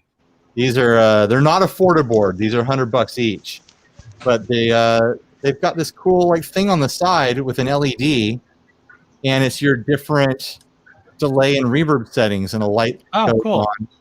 And the delay indicator lights. Yeah, the delay has a built-in looper and stuff, which is really weird. Like, it's a looper and a delay at the same time. Like, I don't know how to explain it, but they leaned into like really eccentric digital sounds with these too. So I think people are gonna buy some of these. Is the looper like pre-delay or post-delay?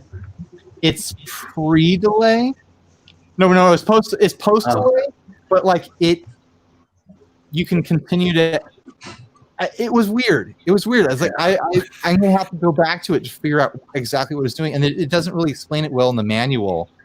It's like you set a loop, and then you start playing the delay, and the delay signal will start to override the loop, and then as the delay signal fades, the loop comes back in. It's weird. Really How different. long is the loop? It claimed it was like 2 minutes long. Okay. Wow. Yeah. It's like 120 seconds or something like that, which is crazy. Can you do multiples? I'm not sure. I'm sure you can layer on top of it, but I think it's intended to be more of like a hold effect. Like you lay down a loop in it, and it incorporates into your playing instead of being a traditional looper. Like you're using the looper to make a always on delayed trail. I couldn't wrap my head around it. It was very different.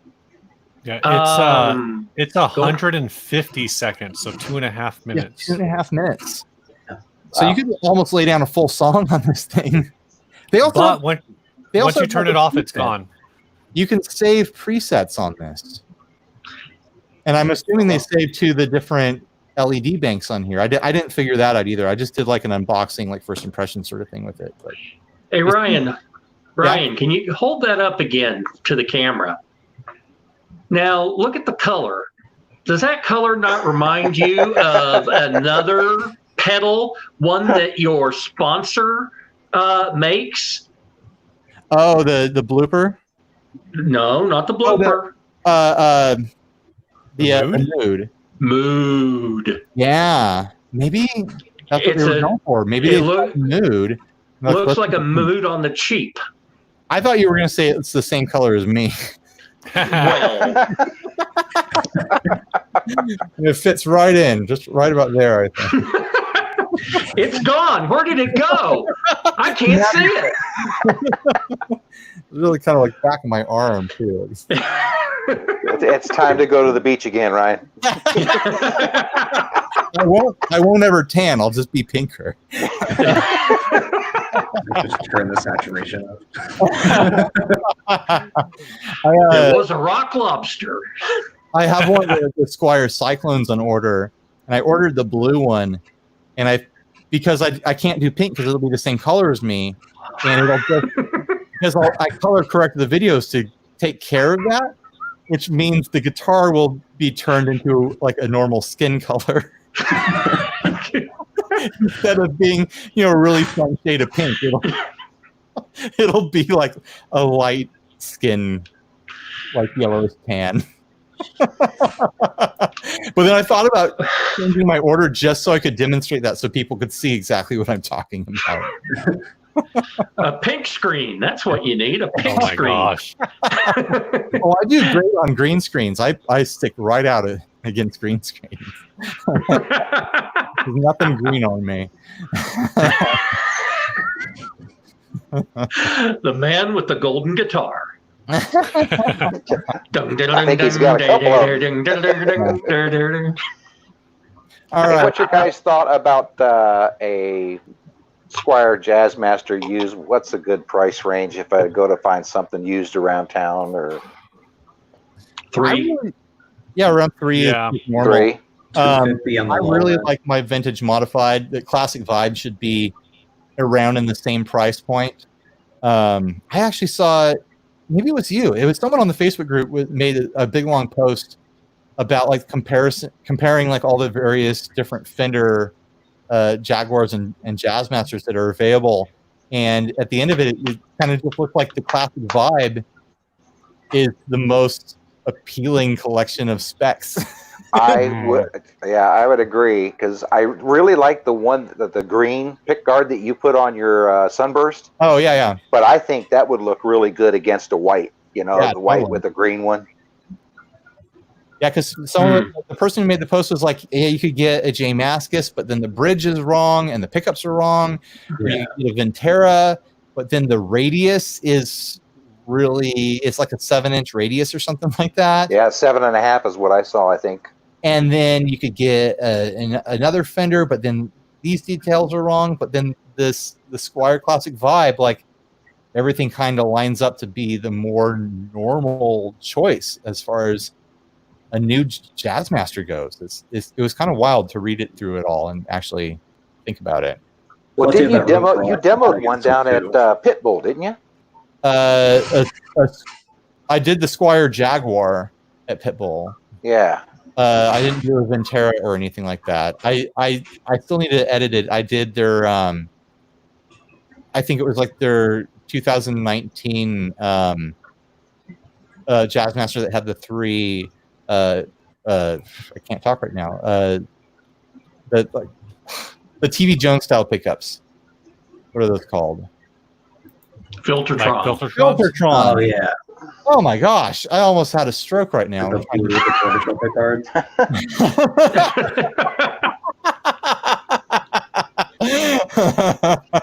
I'm gonna go stick my head in the freezer. Oh my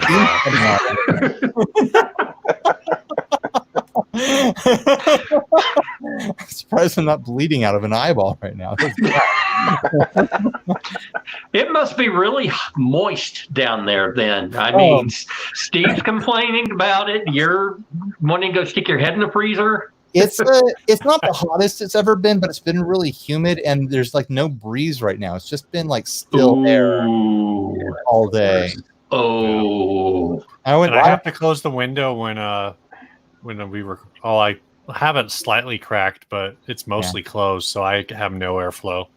Yeah. Actually, I live really close to the bay, so I get that nice breeze off of there. My house doesn't even have air conditioning. I mean, we have a small window in the bedroom for sleeping, but we really get a nice breeze down through here. Yeah, I bet. I'm sure like a few weeks out of the year, you're like, oh, it's hot no matter what. Oh yeah, a few days. No big thing. Yeah. I don't have that $300 electric bill that you guys get with your air conditioner. Yeah. I'm in Florida. We've had our AC on pretty much every single day, constantly, and I hate it. And it's the worst. Every time I go to take my trash out, I'm just like covered in sweat and bugs. It was 90 degrees here yesterday, and I hate sweating all over my guitars. Yeah. That was the gross thing when I was at Coast Sonic this past week shooting. They didn't have air conditioning in the room I was in. And so I was playing all these guitars and looking down like, well, I just left my snail trail on that. Someone's going to have to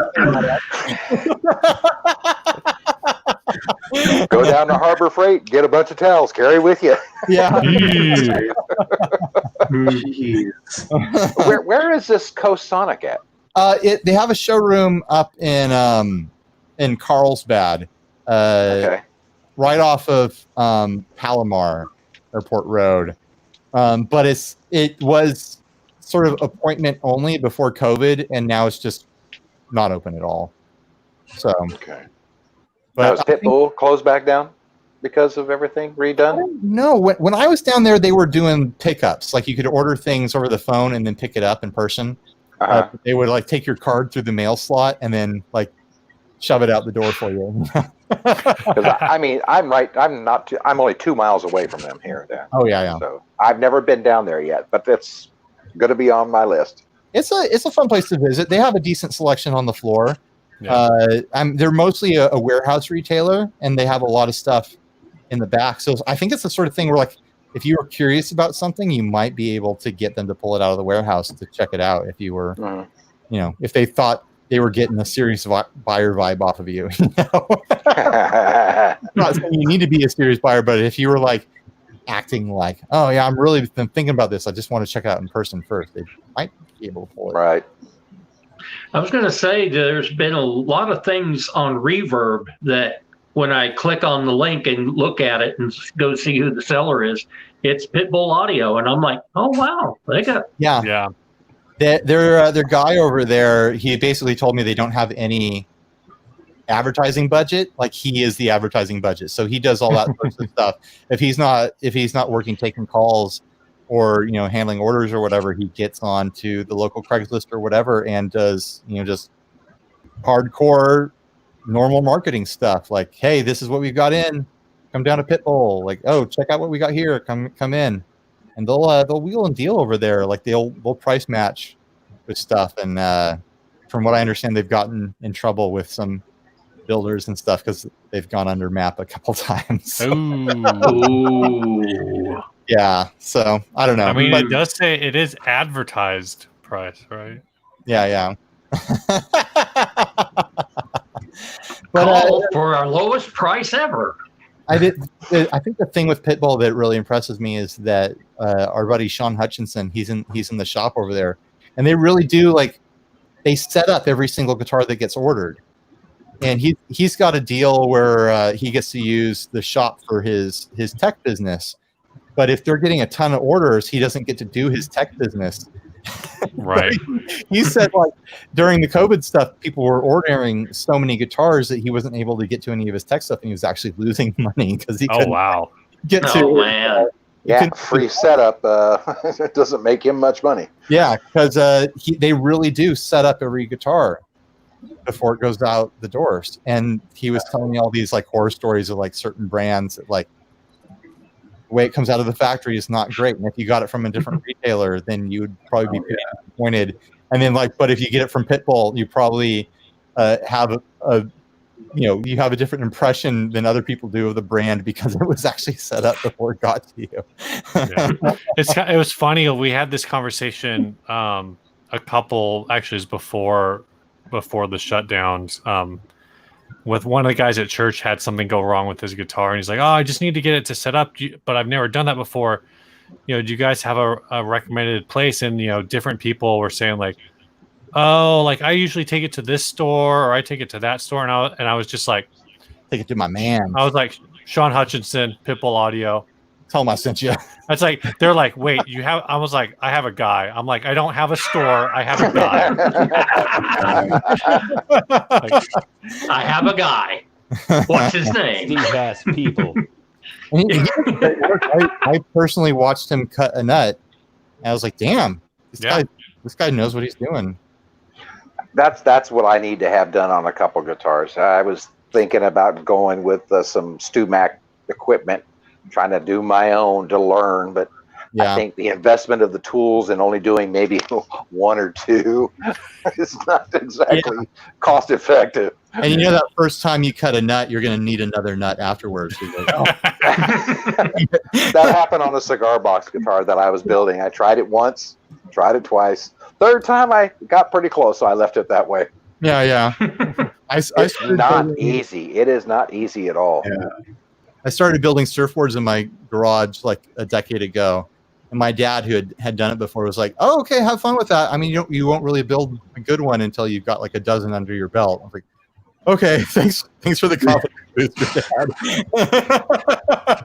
I think I've built 6 so far, so I'm halfway there. How old were you when you started? Oh, it was like 15 years ago I started building them. But I only build them as a hobby every now and then. So yeah. That I think would be a messy task.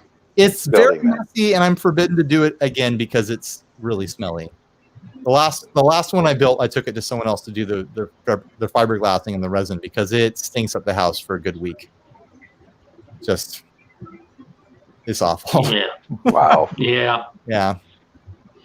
And I'm guessing you don't have a very big yard. No, our yard's fine, but I was doing it in the garage, and the garage is attached to the house, and it's directly underneath the master bedroom, and the resident well just like it permeates the walls, like you can't keep it out. So yeah, it would really stink up the house for a good week when I would fiberglass a board. Yeah, Lauren. Yeah, I see. Don't need to say anymore. Don't need to say any. Another story from my personal life and my marriage. The other day I launched a video and I was saying that it was my anniversary on the 9th. The whole day he was like, "Oh yeah, happy anniversary!" And like, "Oh, we're gonna have sushi for dinner and stuff." And my wife was like, "Yeah," and she was like feeling confused about it. And at the end of the day, she was like, "Our anniversary is on the 19th, not the 9th." Like,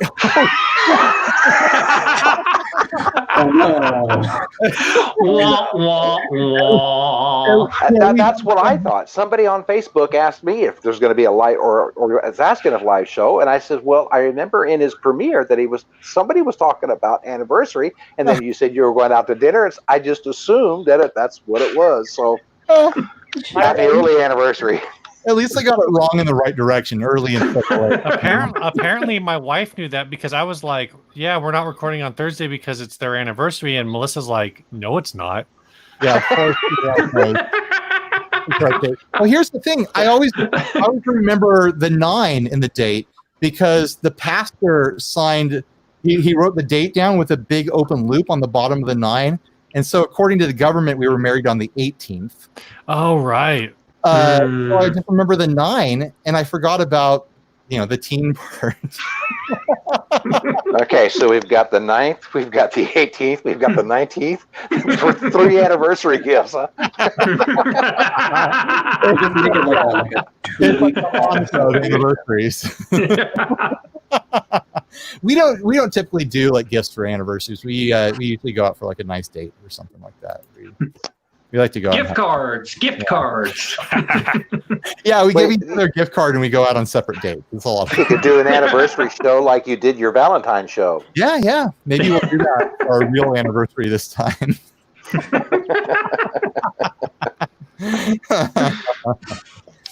Oh, man. Well, I think it's time to call it a night, Steve. I'm pretty bushed. What about you? That sounds fine with me. I work today, so my family, as far as they're concerned, my weekend doesn't start until like 2:00 tomorrow. Yeah. Well, that's something I wanted to mention. The road case stuff. I did the math on it and realized that because it's really easy to edit those videos and publish 2 a week. For every 2 videos of road case that I do, I'm giving myself a day off during the week. So I'm taking I'm taking Wednesdays off during the summer. Nice. And I'm really excited about that because I do. I really like that whole concept that you're doing. I think that is great. I'm really happy with it. It's turning out really great, and it's getting way more views than like my sponsored NAMM coverage and stuff. So I think the advertisers are happy, and well, I think it's really balanced because it's one, people aren't really going to stores right now, so they want to see other people go to stores. But it's also it's I think it's just unique great content because and a lot of this, these are a lot of the things you're covering are things that were discussed at NAMM. Yeah, but are just getting released. Also, it's like and the reality is it's tricky at NAMM because it's like I go to a booth, I can only show what's at the booth. I can't do brand comparisons. So like if I go to a store, they can be like, oh, Epiphone versus Squire. I can't do that at NAMM. And I've got some compelling video. I mean, you can. You just got to grab the guitar from the Epiphone from the Gibson booth and haul ass. I'll be right back, guys. Sure he will. Yeah.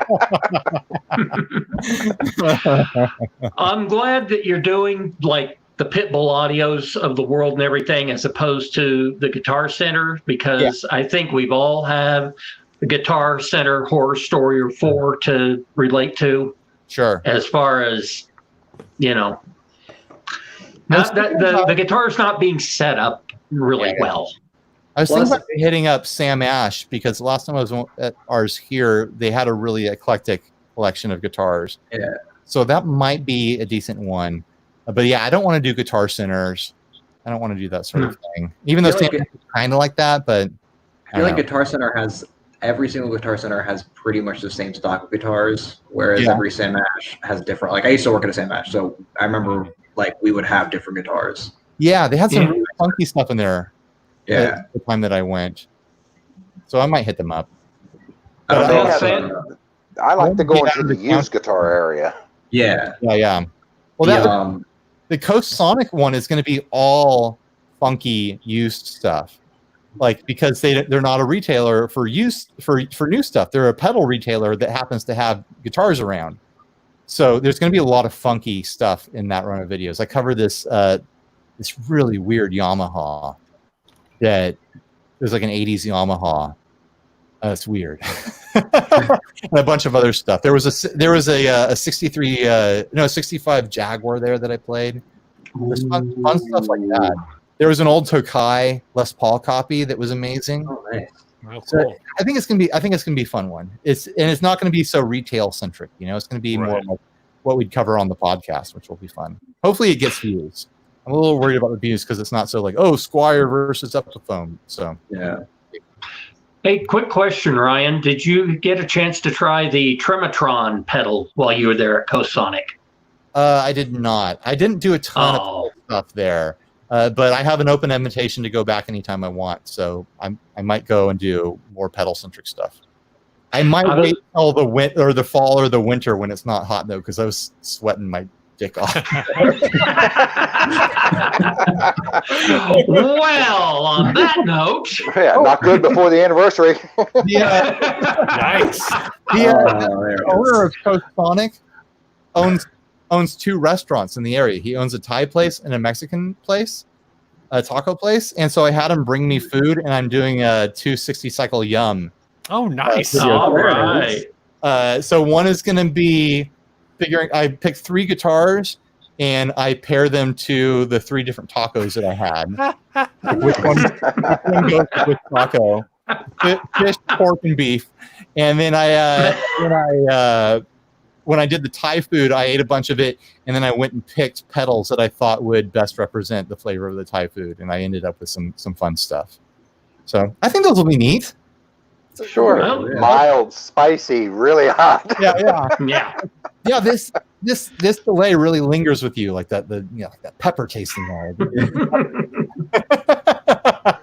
All right, I gotta go to bed. I'm exhausted. This has been great, guys. Have a good one, guys. Yeah. See y'all next week. See ya. Bye.